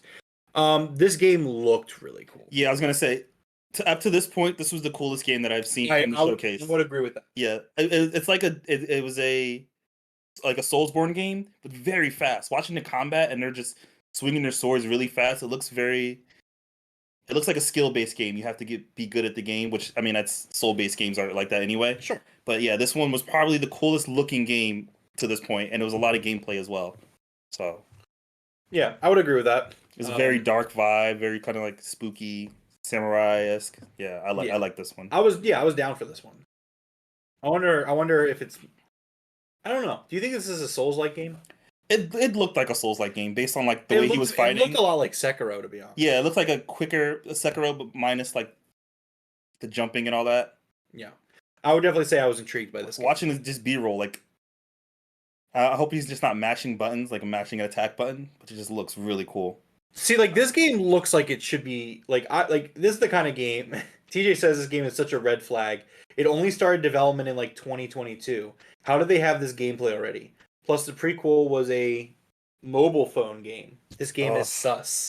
Man, Ooh. I did not know that, and this game does look too good to be true. I'm not. So I was gonna bring that up about the mobile. I knew about the mobile phone. Did thing. not know that. I did not know about the only 2022. Yeah, I knew it was a mobile phone game series, but so yes, I'm also very. It looks. It don't. Now that he's saying that, it looks too good to be true. Like it looks like a good game. Yeah, if you told Like me a this great game was started a year ago, Yeah, I wouldn't like, believe I don't know about this. We'll see though. Yeah. Again, it's intriguing. Could just be very cinematic, which I don't know if that's not really a good thing, but we'll see. Could also not necessarily be a bad thing. I mean, To be honest, the gameplay here looks like I'm just talking about how they could have made this quick. They could have reskinned a Souls game here, you know? yeah, but it's not FromSoft. This is not a you're right, FromSoft game. you're right. So, like, to reskin another game, like you're talking about a lawsuit, Jeff. Yeah, no. Yeah, I mean, you know, never know if they bought it from them or got permission somehow. Crazy, you know? Maybe Look at I that. don't know. But see, that doesn't look like it's running like a Souls game to me. It looks like a very fast Souls game. I don't know. But I mean, like TJ said, red flag. But we'll see. We'll see what happens. Yeah, I did not know that. Thank you. Sword of the Sea announced trailer. Sword of the Sea was announced. This is from the artist behind Abzu, The Pathless, and Journey. To put it bluntly, it seems like Journey, but instead of walking across the desert, you're surfing across the desert or snowboarding across. You the make desert. it sound so bad. Why are you saying it's so sad? Giant Squid Studios is one of those studios where when they put out a game, It's beautiful. It's a beautiful looking game, but I was just like, okay, I feel like this feels like every other game I've seen them put out. it is true. It has the samey feel, but all their games do, and they don't miss. I get it. Again, for me, maybe it. it was just how I was feeling about the showcase in general, Mm-hmm. which also this showcase went on. But that's just my opinion. I felt like it dragged at some places. Yeah. But yeah, I don't know. This game between gameplay and music, what they do for their games, they're a type of studio when they drop a game, you're not worried at all. I'm not worried at all. Oh yeah, I'm sure it's a great game. Yeah. I just You don't think it's great? I was like, this looks like Journey. It's just Journey, but he's snowboarding. Yeah. Like it looks cool. I don't know. It looks really cool. It looks cool, but I don't know. Yeah. What do you think about this one? I don't know if you've played. I don't know. I don't know what to think about this. Okay. Like again, like I'm not hating on it, but I was just kind of like, I was like, okay, this is the thing. That's kind of how I'm like, okay. I get it. All their games do look like this, but this game looks. I mean, I don't know. I'm excited. Again, I'm not trying to hate on it. He's like on a half pipe on a sword that he's surfing in, like in the. I don't know. This game looks really cool. But yeah, this is developed by Giant Squid Games, like you said. It's extremely reminiscent of Journey and Abzu. Okay. This next game, I have no idea what it is. I don't know what it's about at all. And yet, it was one of my game. Like I was like, this is so good. Okay. Yeah, the atmosphere wise is good. I don't know what it is. I don't. I think it's a puzzle game, which I like puzzle games. So next up was the Talos Principle 2, which I haven't played the first one. A lot of sequels in this showcase that I didn't play the first one. If you play the first one, I want to be here when you play it because I love puzzle games. Yeah. So this is basically seems to be puzzles, environments, rich story. Game takes place in the future where humanity is now extinct, but culture still lives through a world that is now colonized by humanoid robots. New gameplay mechanics include gravity manipulation and mind transference. This is coming 2023. Okay. I like Stray, but from the robot point of view. I was thinking Portal-esque maybe. Now, see, this was here's the thing. Here's the funny thing, right? So I was watching this, and I was watching Kind of Funny cover the showcase, right? And Rome is hating. I'm not hating. But like, you saying Kind of Funny? Greg Miller said that like Talos Principle 2 looked like what you would expect from Haven and Jade Raymond and her studio instead of Fair Games. And like that, like I completely agreed with that take. I was like, yes, but it's Talos Principle 2. I want to play the first one. This was one of the more like hype games for me where I was like, this looks great. I'm super into it. I was very confused by it, but it does. If it's like a Portal-esque game or like those first-person puzzle games that you just walk around, solving puzzles. I think I'd be into that. TJ says a lot of sequels in this showcase. Oh, he's quoting me, which yes, there are a lot of sequels in this showcase, and a lot of multi-plat games. Is this one a multi-plat? Yes. Next up, Well, it says coming in 2023 for PS5. It's okay. I have a second article after this. Okay, go ahead. Next up was Neva, which was a trailer that did its best to make me cry. Very, very sad trailer. Yeah, very sad trailer. Good trailer, though. This is a game from Nomada Studios, which is the creator of Grease. I've never played Grease, but I've heard of it. This features platforming, combat, and puzzles in a gorgeous 2D animated world. And yeah, this trailer tried its best to make everyone cry. This girl, she's fighting this darkness off with her wolves, Big Wolf and Little Wolf. Yeah. And Big Wolf dies. Yeah. And I was like, damn. I'm gonna go on an adventure with Little Wolf. I was like, what are we doing here? Why are we killing the Big Wolf? They gotta hit you in the feels with some of these games. Yeah. No, but this is a very artistic trailer. I thought this trailer looked really good. I'd be interested to see gameplay to see what it looks like. Yeah. I mean, if it plays like Gris, I think it'll be fine. I played a little bit of Gris, and Gris is cool. It's a really cool game. Okay. And it's like a 2D platformer. I imagine it plays like Ori and the Blind Forest, which is another game that hits you in the feels. But... Yeah. So yeah, I mean, we'll see what happens. Yeah. But yeah, I'm looking forward to it. Next up, the pick for many of the show, Cat Quest: Pirates of the Caribbean, developed by the Gentle Bros, coming in 2024. This features a ship sailing, a richer combat system with weapon swapping mechanic, and a freely explorable world and story. 3D overworld gameplay with 2D side-scrolling action and even naval fights. Features a single-player and two-player local co-op mode. This feels like a game that I can't wait to play on Game Pass. Really? It looks cool. It looks cool, and that's when you say okay, it felt like a knock, but I also agree with it. It's not a game that I would. Yeah, this is not a game I'm gonna shout. Like it looks like a really fun game. It looks really like a Game Pass game. It's art. It's very colorful and fun, and it's like it's what I would expect to see from a Game Pass release. Doesn't look like a bad game though. Yeah, no, and it's really not a knock because obviously I come on here every week and say how much I love Game Pass. Sorry, let me make sure I have that set up right. But yeah. Next up, announced coming out of Square Enix, Splatoon coming coming to PS5. Yeah. No, this is Foam Stars, a 4v4 party shooter developed by Square Enix. It's Splatoon. It's Splatoon. Which isn't a bad thing. People love Splatoon so in Japan. I give PlayStation a lot of credit. Should I make the joke now or should I wait?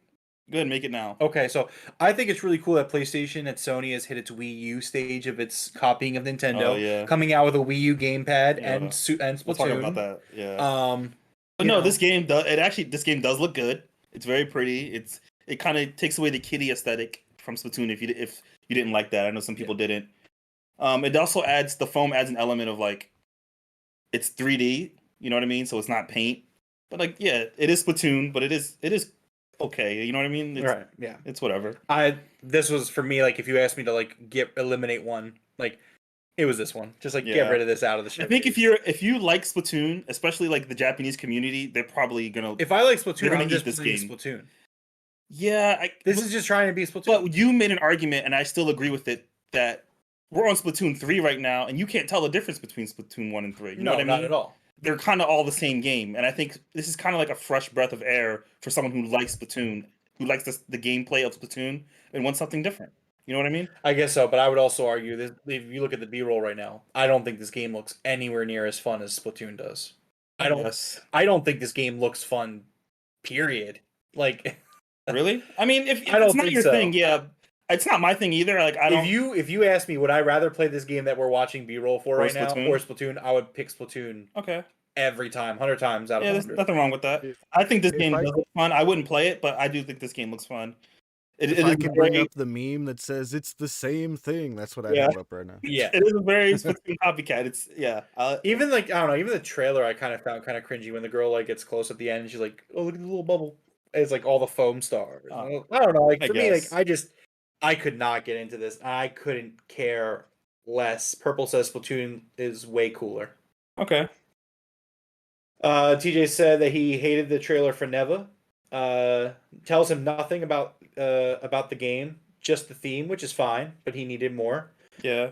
Everwild CG gave him more than that. Foam Stars makes sense for someone to copy Splatoon. The game should be live service, free to play. This game should be on all platforms if it's a live service. Why exclusive? No sense. I mean, Splatoon is exclusive, you know, like Yeah, but he's having saying that. no. So he's saying If that it's free it to should be play? a live. It should be a free to play live service. It should be available everywhere.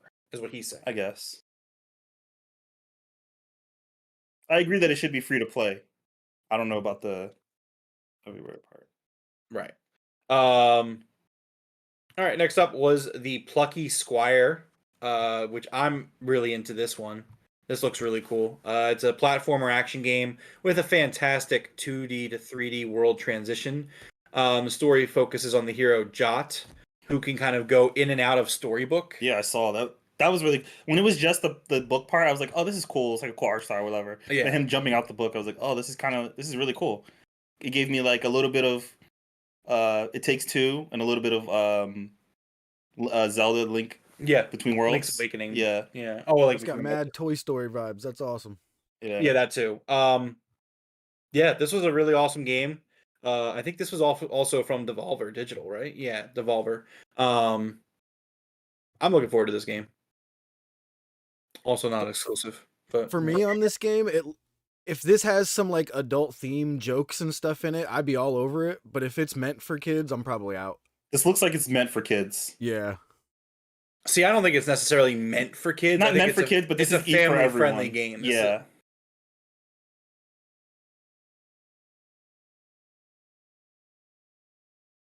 Yeah. I think I do think this is going to be a very family friendly game. But looking at the gameplay alone, there's a lot of cool stuff, cool mechanics in there. There's like, oh, this is really cool. So TJ says this game looks really, really good. Love the style. Out of all the indie-like games, this was for sure the best. I could agree with that mostly. There was another one coming up that I'm very excited for, but Plucky Squire looks really good. Next up, Teardown, which was already on PC, coming to PS5 and Xbox.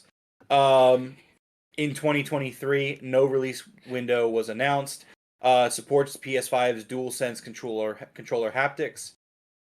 Features a 40 mission campaign split into 2 parts and a sandbox mode. This is basically like a destroy the world Minecraft looking game. Yeah. I thought this game looks really neat. Yeah, it does look neat. I'm intrigued. It looks fun. It looks exploding Lego bricks. It just looks fun. You know what I mean? I like this one right here. You look at the B-roll where it's like the news reporter and she's like 8-bit as well, or like all bricked out. Putting in bombs and just watching the bricks fall. It's just very satisfying. Yeah. It's very satisfying. And then it's a heist game on top of that. This game looks really cool. Yeah. I'm intrigued. Again, I don't think there were a lot of there were some really good games on the showcase, but this looks like Minecraft on steroids. I want to play this. Yeah. Well, that was what I was saying earlier. It's just the Minecraft art style on this is really, really good looking. It looks really cool.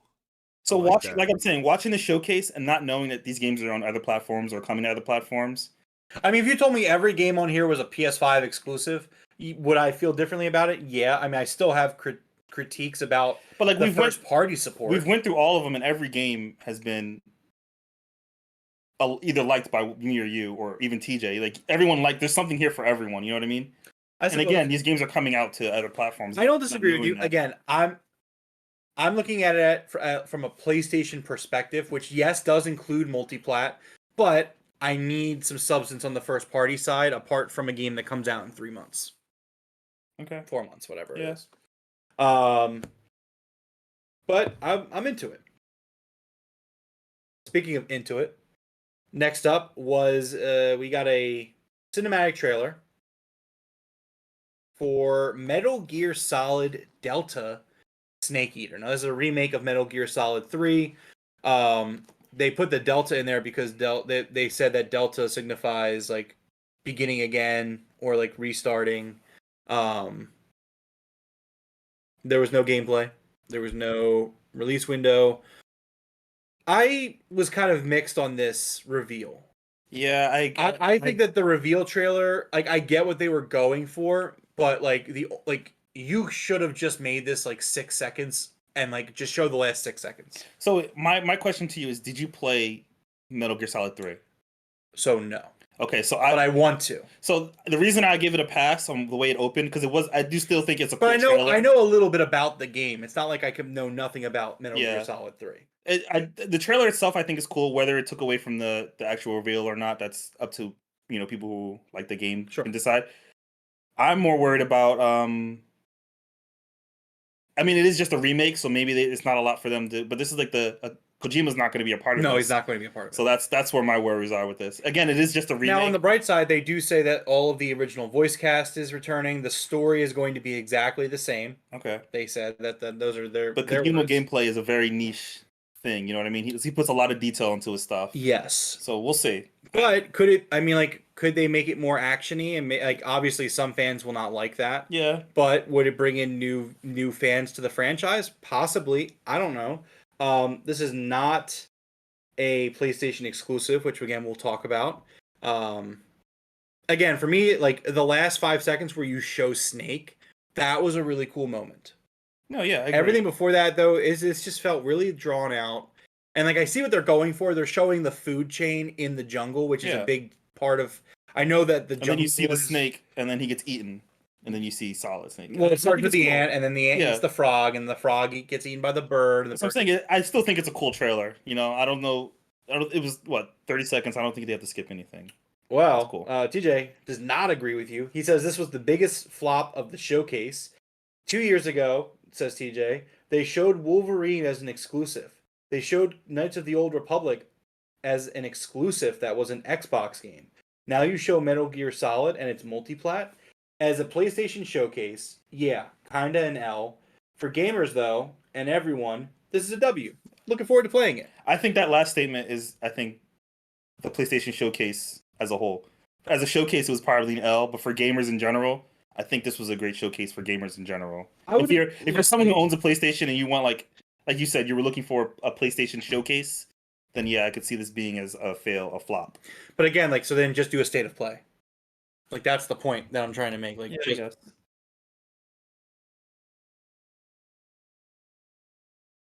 unselfish. They just didn't have anything to show from their first party. Like, that's what it is. For Jeff, you have a PlayStation, right? You don't have an Xbox, and you love the showcase. You know what I mean? Like, I think that's what I mean. I have all three, and I thought it was a terrible showcase. Yeah, I don't know. You're a miserable person, though. I'm not a miserable person. There are great games in it.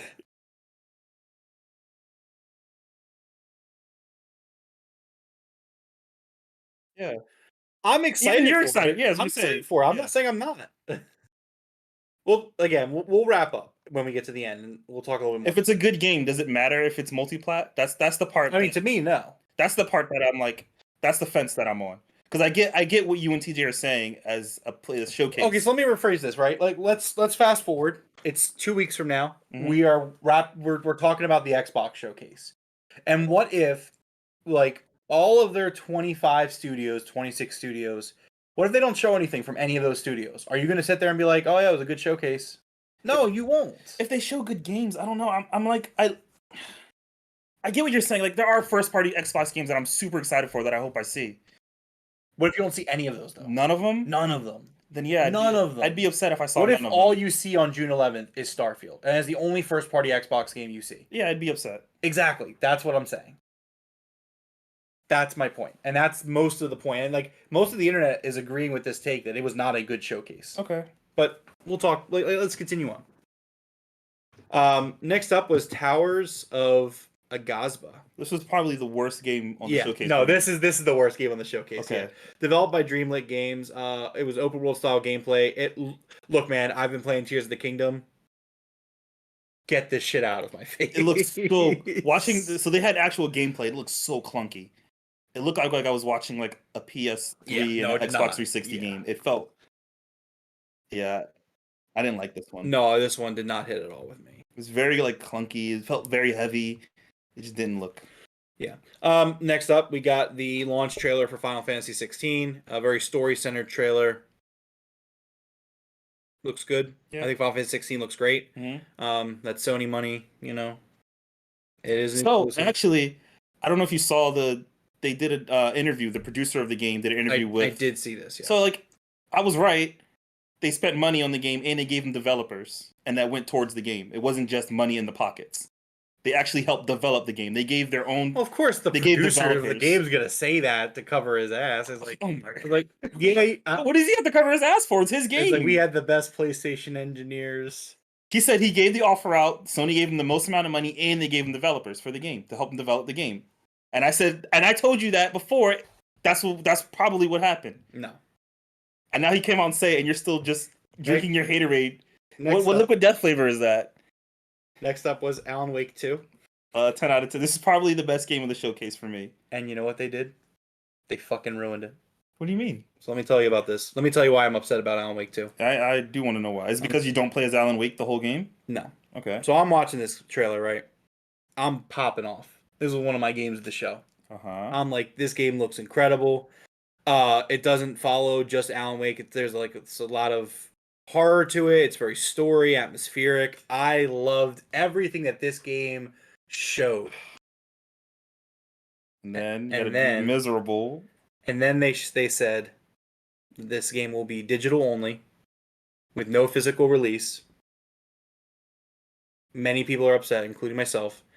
I have never Oh. spent more than $30. I thought it was something else. I have never spent more than $30 on a digital game. If they think I'm spending $60 fucking on a digital game at this point, that's not happening. It's just not happening. This game comes out 2 days before an Assassin's Creed game or 2 days after an Assassin's Creed game that I'm so hyped to play. And in October, that's also going to see, like, the holiday season, it's going to see Starfield, Spider-Man, and all these other games. And I have an opportunity to save some money. I'm so upset about this. I will wait till this comes to Game Pass. I'm not spending $60 on a digital game. Yeah. And a lot of people are speculating why they're doing that. A lot of people are saying because it's being published by Epic and Epic wants to push the Epic Game Store. So by not having a physical copy, it's going to eliminate avenues for people to buy the game. I don't know how true that is because obviously it's still coming to other games. I don't think it's coming to Steam though, but it's coming to Xbox and PlayStation. And TJ agrees with me. I lost my shit because this went from being my game of the show to just like, I don't know if I'm buying this. I really don't. Okay, first of all, let's be real. You're going to get the game. I don't know. I've never spent more than $30 on a digital game. I get it. I've never done it. And I don't think I'm going to start until digital only is the way of until that's the world. I don't see myself spending $60 on a physical game. Yeah. Although, maybe if everybody is like, this game is incredible, you have to play it, then maybe. well, so here's an interesting thing. THQ Nordic, shout out, they're making AEW Fight Forever. They actually responded to the tweet, the announcement that it's digital only, and they said, "Hey, we did the physical release for Alan Wake 1 on PC. We'll do this for you. Hit us up." Okay. Nice. There's hope. And I'm like, "Fuck yes, Yeah. THQ. Thank you." But so yeah, I was like, I was on Twitter. I was a Twitter warrior for a little bit. Sam Lake, who works at Remedy, he was like, "We're excited to show you guys Alan Wake 2 at the Summer Games Fest or whatever." And I was like, "Hey, can we please get a physical release?" And I got like 45 likes, and I was like, "Yeah, there you go." So we talked about this a few weeks ago. This game looks so good, and I'm so upset there's no physical. Yeah, there was a game that came out recently. It was a big game. I think Star Wars. So Star Wars came out, and the only level actually on the game when you buy the CD was like the first hour of the game, and then you have to digitally download the rest of the game. And I think we're definitely moving towards that. And it sucks, and I agree that digital only sucks, but that's becoming one of those things. Like you said, there are collectors, there are going to be people who want to buy it, but it's digital only is moving very quickly. And I know you don't like that, and I know a lot of people don't like that. I'm not even sure if I like it. I still buy physical, and I just know that digital only is coming. And like, look, I get it. I don't think you would consider me like naive in a sense. Like, I think you know what's happening, you just don't like it. You're very against it. And yeah, I'm going to fight it as long as I can. No, I understand. I think a lot of people are. I think I am as well. I think a lot of people are. And for me, like, again, like, I'm so serious when I say this, where it's like, I'm not spending $60 on a digital game yet. I'm not there.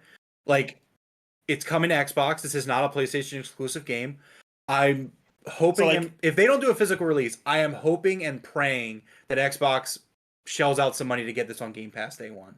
We'll see. I hope, and I think they will. They do that from time to time with the big releases. So in the chat, Seagrim3 says he spends $60+ on games because he has an Xbox Series S, and there's also the PlayStation without the disc, and then there's PC gaming in general.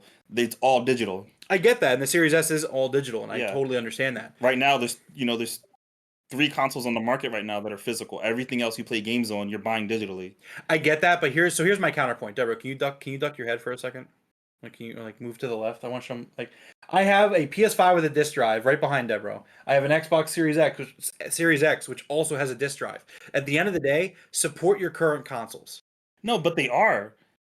No, but you're the not. Xbox Series S. You have 2 consoles with disc drives, and you're not going to sell to that audience. I mean, they are. There's you can still buy the game. It's not like they're disc only consoles. And there's more Xbox Series S out in the world than there are X. I get that. That's why, yes, you should offer it digitally. I'm not saying don't offer it digitally. Digitally is available on everything, whereas CD is only available on maybe half of the consoles you sell. I still make the argument. I get you to support it, but I don't know.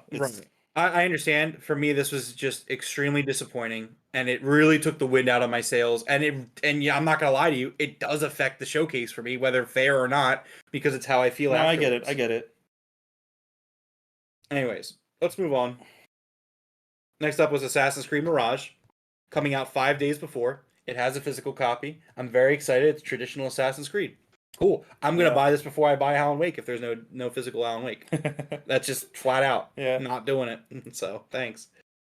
Moving on again. Unless you want to do everything you want to say about Assassin's Creed. No, I mean, yeah, it looks awesome. It looks like an Assassin's Creed game. Can't wait. If you don't like Assassin's Creed, don't get it because it looks very Assassin's Creed. And if you like real Assassin's Creed, please buy this game so they keep making them. Real. I'm begging you, please buy this game. All right, what else? Next up was Revenant Hill, which I popped for. I was so excited. Because you played what was the game they made before this? Night in the Woods. Night in the Woods. You told me about it and you liked it. I love Night in the Woods, and I don't think it's a game that's for everybody. But as soon as I saw that cat and that art style, I was like, let's go. Like, I was so excited. And I think even on its own merit, I think this is a really cool reveal trailer with some really interesting themes. Mm-hmm. Yeah, I'm very excited. This is a sign me up game. I'm very excited for this. Night in the Woods was really good. Again, it's something that I'm very excited for it. And this reveal trailer was awesome. Yeah, I'm a cat guy. I know you are. Dev, you a cat dad? Oh, yeah. Yeah, nice.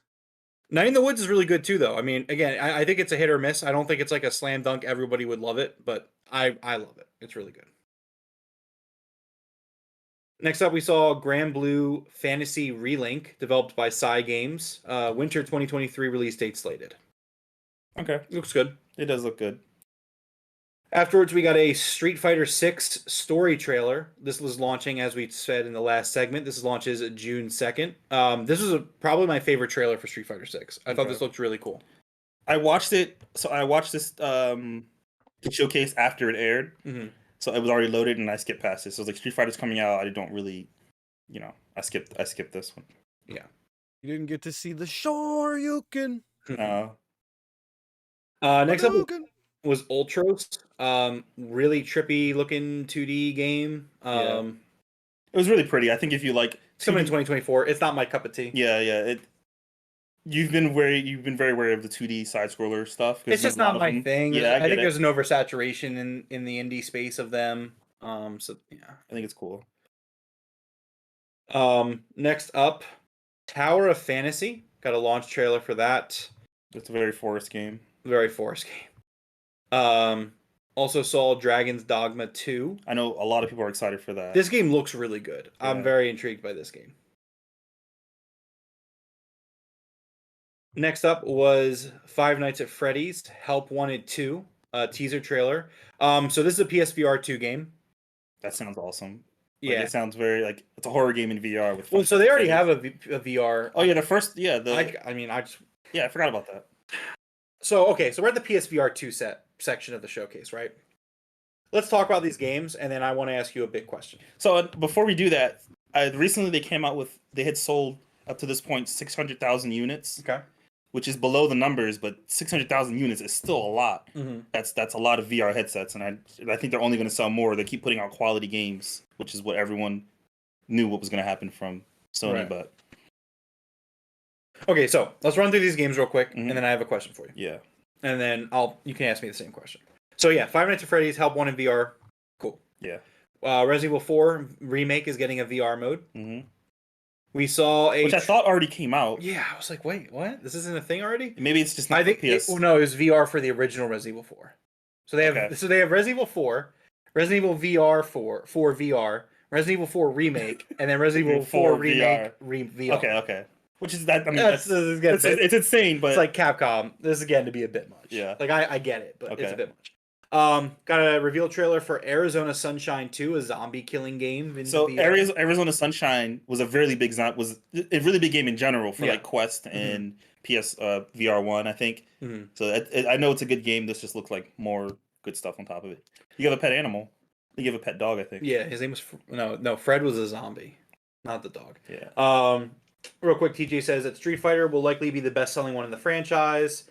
The story and the character creator mode will be a hit for the casuals. I agree with that. I think he's right on that. I think that's why Forrest is getting it, for the character creator. Oh yeah, absolutely. Next up we got Crossfire Sierra Squad. This one looked really good. It does look really good. And then Synapse, Which also looked really good. Synapse is my kind of game. I don't know what it is. It just looks like my kind of game. Yeah, it's like you're trying to get through somebody's mind. You have to beat their thing in VR. Yeah. And then lastly, for PSVR 2, Beat Saber. Mm-hmm. Coming. It came out today, or not today, but the day of the showcase. It came out with the Queen pack. Yeah. So all right, where are you at right now with PSVR 2 in terms of something that you want to purchase? Me, Like, give me a scale of 1 to 10, 10 being like you're dying to go out to the store and buy it today. No, because I'm gonna get the Quest 3. I think I told you that before. Or said it. I'm getting the Quest 3 when it comes out this year. So you'd be like a 2 or 3. Yeah, because like I don't have a PS5. Mm-hmm. The price of that is insane. I'm not even in the PS5 ecosystem, kind of. That's true. But the games themselves, I mean, they're putting out 10 out of 10 games, or you know what I mean, for VR quality, I should say. And for me, it's not out there. For me, it's not something I'm willing to get, because if I had a PS5, it'd be a different story maybe. Mm-hmm. But it's just not for me. I can understand that. If I had a PS5, I think it would be a get for me. $500 for a VR headset with these kind of games, yeah. Okay. Well, so for me, it's a lot of money. I'm like really kind of, I have an itch to like get on the PSVR 2 like train. That's something I want to do. Yeah. But like it's $500. Yeah. VR in general is expensive, and like I said, because you already have a PS5, this is a cheaper option for you. Right. This isn't for other people who don't have a PS5. It's a $1,000 plus like get. Because you have a PS5 and it's paid for already, this is more the cheaper option. And if this is making you worry, like the price, then I would stay away from VR in general for now. That's understandable. Prices will drop. You know what I mean? Yeah. Well, yeah. I mean, next up was another announcement that I'm extremely excited for. Yeah. Marathon, developed by Bungie. This is a throwback to Bungie's older days. Before Halo, they made Marathon. This is a straight up multiplayer shooter. Mm-hmm. It's completely different than the old Marathon, it looks like. Yeah, I'm so into this. This trailer was so good. Yeah. It's just, I'm very excited for this. Yeah. Not exclusive though, but very into this. Mm-hmm. Yeah. Bungie said they're not making exclusives for. I know, so that's but cool. just pointing that out. This was Destiny. I think. Yeah, I was going to say that I think it's going to be very Destiny-esque. Yeah, I think that it's just going away from the live service. I think they're just going to make this a straight up multiplayer game. Okay, I thought that was the vibe I got. You got that? I thought this looked like another live service game to me. I feel like they made this so that way they could have the two pillars of a live service with Destiny and I hope you're right. That was just what I got out of it. Maybe I'm wrong. I mean, I could be. I don't know. Maybe this is the game we start. Maybe this is our. Well, we don't even know. Yeah, did you like this one? The way the Marathon trailer? Yeah, it looked great because I actually thought it was Destiny, which is kind of funny because Destiny came right after it. Yeah. Yep. And then there was a like Jeff said, Destiny 2, the Final Shape teaser trailer. I mean, obviously, I know that character in the trailer died, so there was a. If you've played the game, I'm sure it was a very cool trailer. Spoiler alert. I cried the day that happened on stream on Twitch. Well, he's coming back, Jeff. I can't wait. I want to see how they bring him back. I'm very interested to see how Cade 6 comes back. the people who play Destiny, the Light Saga has been going on for like 10 plus years, Mm-hmm. and they're ending it. This Yep. is the final of the Light Saga, which is cool because whatever comes next will be cool. Yeah.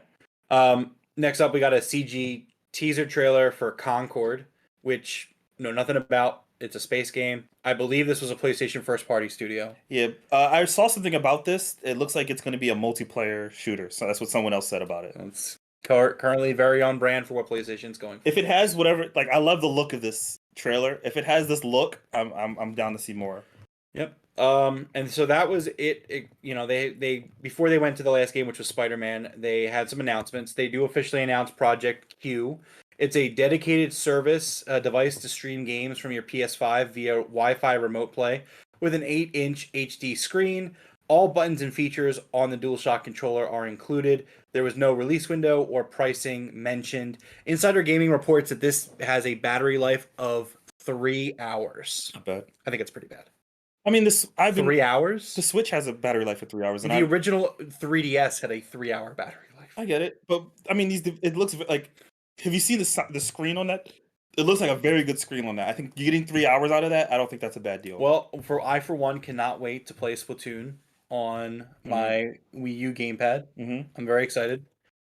This doesn't speak to me at all. I agree. And I haven't heard anyone in the community that, like, anywhere that I've looked at, nobody was excited for this. So there's two things that's gonna whether this makes or breaks this. Okay. One is the price, obviously. It's gonna be $500. The price is gonna be a big thing. It's gonna be like $450. No, it's gonna be $400. They make it seem like you can only use this via Wi-Fi or Bluetooth with your PS5. If that's the case, it's gonna. What is the point of this? If it's a cloud gaming device, they're gonna sell a lot of these. I think that's where your money's at. I don't think it's that at all. I think this is Wi-Fi remote play. Yeah, that's that. This is like, hey, play your this PS5 will connect to your PS5.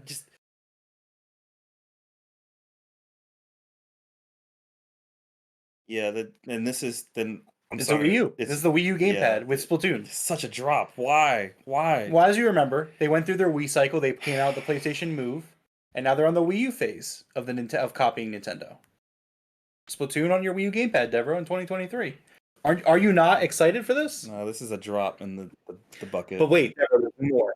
And it looks beautiful. I like the design of it. The screen looks beautiful. It's just. But wait, Devroro, there's more, and it will salvage. I'm sure it will salvage this for you. What is it? Because they also announced the PlayStation earbuds, compatible with PS5, PC, and mobile. Simultaneously connect to mobile via Bluetooth. You know what's funny? More people are excited about that than the actual. Yeah, it's just PlayStation branded earbuds, and they made a big fuss about it. But like people were like, because the VR headset doesn't have good speakers, you got to use headphones. So people were like, "Oh, cool! I can use these Bluetooth headphones." And there's Sony brands, so you know they're gonna be good. Oh yeah, I'm sure they're gonna be great earbuds, but it's like, how PlayStation. expensive are they gonna be because they're a PlayStation brand? Yeah. TJ says, weird one, but ultimately I don't think it's going to affect PlayStation at all, simply because very inexpensive to make. It won't take much resources unlike VR. Sorry, I have a little heart that's been showing up. I can't get rid of it. No, you can't. It's very frustrating. It's very in the way.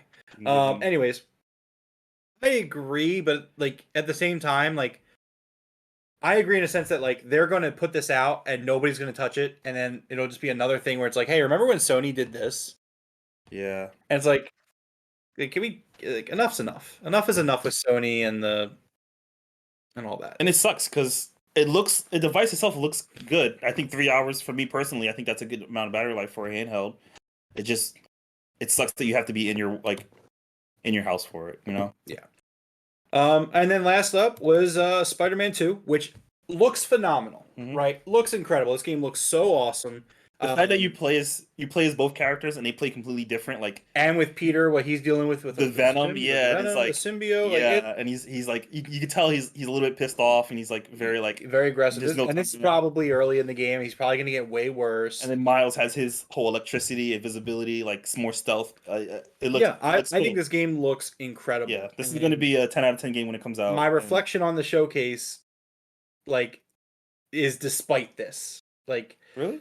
Well, I'm saying, like, this was an amazing showing, but at the end of the day, like, this one game is not enough for me to salvage how I feel about the showcase. Okay. That's what I mean by that. I thought this was an overall like okay showcase. Like real quick before we give our final grades, these are the 14 games that were shown off that are coming to Xbox consoles. Number 1, Immortals of Avium is coming to Xbox. Ghost Runner 2 is coming to Xbox. The Talos Principle 2, Neva, Cat Quest, Pirates of the Caribbean, so we're one half of the way there to the Game Pass stuff. The Plucky Squire coming out on Xbox. Teardown, Metal Gear Solid Delta Snake Eater, Alan Wake 2, Assassin's Creed Mirage, Street Fighter 6, Dragon's Dogma 2, Marathon, and Destiny 2, The Final Shape. Also releasing on PC, so not technically PlayStation exclusive. Fair Games, Helldivers 2, Phantom Blade, and I think that was it. Oh, and then Sword of Sea, Towers of Agazba, Grand Blue, Ultros, and Concord are all coming to PC. Okay. See, I know, like I said before, So that's I know that stuff. 19 games. I know that affects you and CJ. I know that affects your view of the showcase because these games aren't, this isn't a Sony first party update that you guys wanted. Like you wanted to see more of the first party stuff. I get that. I saw a bunch of good games, And I showed over 30 games. I liked all of them, I think, except one. So you would say that like the fact that they spent 2 years without a showcase and they brand it differently as something that's not a state of play, which we know what a state of play is. If this was a state of play, I'd be like, man, this was a banger. This was a great state of play. I guess. But like for them to come out and brand this as something higher than a state of play, you didn't raise your expectations at all. You didn't. I watched a showcase and I saw a bunch of good games I liked. I mean, I don't even own PlayStations. Maybe I don't have my stake in it, So it's like I don't know. I own all three, so I want all three to have strong first party games. And outside of Spider-Man, didn't see that here. I think you wait 2 years, you have an hour and a half long showcase, and you show Spider-Man, which is great. Spider-Man looks great, but like, okay, what's going on with PlayStation in a first party sense beyond this year, like or beyond Spider-Man, like? What is up? What's going on? They have 20 studios. What are they working on other than live service games? I get it. Like we got nothing. We got very close to nothing from them, and that matters. I think that absolutely matters. If we watch a Nintendo Direct and we don't see any first party games, what are you going to say about the Nintendo Direct? It's like, oh, there's some decent games on it, but it was overall a mid Direct. If Xbox doesn't show off their first party games, what are you going to say? Like, okay, well. Sure, Game Pass looks like a great value, but where are the Xbox games? Where are the first-party games that are only coming to Xbox? It's all three across the board. It's same applies, in my opinion. So in chat, Grim says that his mom is friends with a co-owner of Insomniac, and the game is playing great and looks great. That's pretty cool. Yeah. I believe it. Oh yeah, I'm sure that this game is going to be incredible. Absolutely. I have no doubts about Spider-Man 3 or Spider-Man 2. I think that Spider-Man 2 and Starfield coming out in September is incredible. I think that both games are going to do very well, and I'm excited for both. Yeah, I think this Spider-Man looks great, but I have one small problem, which is on the B-roll there right now. The flight suit thing just made it look like he's just flying. It just looks like he's flying, not. Oh, he's gliding. It's a flight suit. Yeah, but I watch a lot of flight suit videos. You got to fall from really high to get that thing going like that. You know what I mean? Like, I guess so. It's also a video game about two kids who get bit by a radioactive spider. Yeah, that is 100% true. Well, I mean, I don't watch a lot of videos about spiders, but I don't think that's very realistic. Listen, I'm not foreign to the suspension of disbelief thing. Okay, I get it. I'm just devil's advocating it, Jeff. That's all. But all right, so final grades for the PlayStation Showcase. Producer Jeff, let's start with you. You seem to really enjoy the showcase. Give me your final thoughts and a letter grade, please. So this is kind of funny now that we've gone over the showcase. This is my second time seeing it. I didn't rewatch anything after the first time I had seen it. Yeah, I did not think it was as good the second time around. I kind of agree with you guys that it was a lot of mid, as MJF would say, and then the Spider-Man game, which looks incredible. But yeah, yeah. Let's see, what would I give it as a grade? I'm gonna go. I would have given it like an 8 if you asked me earlier. I think now we're gonna go like 6.5. Okay. So, for me, I think that again there are a lot of games on this showcase that I either want to see more of, or got a very positive reaction from me. That being said, also, I would say about half of the showcase in general I found to be, like Jeff said, kind of mid. Not great, not bad. But I got to look at it also as a PlayStation showcase. Like if this was like Summer Games Fest, I would also I would feel about maybe a little bit better about it. But this is a PlayStation showcase about PlayStation and where they're at as a brand. And I know exactly the same that I know coming out of it that I did going into it. And that's that Spider-Man looks great and they want to work on some live service games. That's all I know. And I don't think that's acceptable. And I'm going to hold them to the same standard that we've been talking about with Xbox. It's like they've got to put out. They've got to show what they're working on, because it's like if you don't have anything to show right now, like what does that mean for like the next 2 or 3 years? Like you have nothing ready to even show from a concept, like a conceptual stage. Yeah, I don't know. Like you can't even give me a CG trailer of like the next anything. I don't know. That tells me that they have nothing coming out in the next 2 years. It's hard to like worry about Sony the same way it's hard to worry about current Xbox in terms of games releasing. Like we know there's games in the oven. We know stuff's coming. We know there's things we don't know that's coming. You know what I mean? I'm not worried about, like everyone keeps saying we're the Xbox games, we're the Xbox games. It's like we keep having it for the last 5 years. We keep saying, "Oh, it's coming, and it is." Yeah, and we're excited for it. It's just I don't know. The games that I saw look like good games. What grade would you give it? So welcome to Chris Watts in chat. How you doing? What's up, Chris? I'm thinking a C, which would be what, a 6, 7, a 7, which is my grade as well. Or like a C minus. So let's go 6.5 out of 10. Okay, that's what Jeff gave. Mine. I thought it was okay. I mean, it was good. It was decent in terms of like multiplat, and like yes, like I'm very excited about Revenant Hill. I'm very excited about Assassin's Creed. I was very excited about Alan Wake. I am very excited about Marathon. I am very excited about Spider-Man. But I mean, PlayStation Showcase. It's a PlayStation Showcase. What did they show? If we sit here on June 11th and we don't see any Xbox first-party games, gonna have the same thing to say. I think Xbox is very secretly, like, you know, like they thought that they were probably going to get killed after the Redfall thing, but it's like now the ball's kind of back in their court. Like PlayStation kind of fumbled it a little bit here, so I'm really curious to see how Xbox does going into June 11th. Yeah, I mean, I'm giving it a 7. I still enjoyed a lot. I think, like I said before, the Towers of Agaspa was the only game that I saw. I was like, that doesn't look good. No, that game doesn't look good. Every other game I saw, whether cinematic trailer or not, I was like, oh, this looks cool. Even if I don't play it, like the cat one, like I'm not gonna play it, even if it did come to Game Pass. But it looks like a good game. It looks like, wow, this looks fun. Like some final perspective to kind of maybe something to mull over. So you know how like we say like this very easily could have been a tweet, or this very easily could have been an email. Like there wasn't a need to go this far to get this news conveyed. I don't think that this needed to be a PlayStation showcase. This could have been a state of play.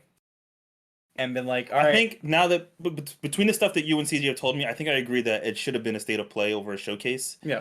But it's that time of year where you show games. So like. But they haven't done a showcase the last 2 years. I get it. It's not like they had to meet some sort of quota because they clearly have skipped the last. This is definitely their decision. I agree. But, you know. I don't know. So yeah, that's where we're at. We all kind of gave it the same kind of score, 6.5, 6.5, and a 7. Yeah, it's more so I guess how you're looking at it, glass half full, glass half empty, or whatever. All right. I saw a bunch of great games, and I'm excited for the future of games. And I can't imagine Xbox letting us down. Yeah. So real quick, Rome, you're my Game Pass like. Mm-hmm. I don't know what to say. Encyclopedia, I guess, would be the word. Okay. What do you think about Fight Forever hitting Game Pass? Grim says it's gonna hopefully be at the Xbox showcase because of that. It would be nice to see. I think there's a good chance. I do think there's a good chance that it happens. If you ask me to give like a percentage, I would say 60% that it does come to Game Pass. But I mean, we don't know. I guess we'll just have to wait and see. It's definitely possible, and I think it's somewhat likely, but I would not bet on that. So I think it's a good chance. It seems like the kind of game that you could see making it to Game Pass, but I don't know. But I think that's gonna do it for us here on the Game Room podcast. This has been episode 27. What did you think about the PlayStation Showcase? Let us know, whether it be in the comments. Hit us up on our social media accounts. You can follow me on Twitter. Do not follow Devroro. He does not want to be followed. You can join the Discord and talk video games with us there. We talk about pro wrestling as well, AEW, every single Wednesday and Friday night. Soon to be Saturday nights when the new Collision show launches, and even during pay-per-views. We currently have a lot of fun going on with our King's Court tournament. We will be having the results of that tournament, round 1, on Wednesday night. That's pretty much all I have for you guys. Yeah. Have a good night. See you guys later. Yeah.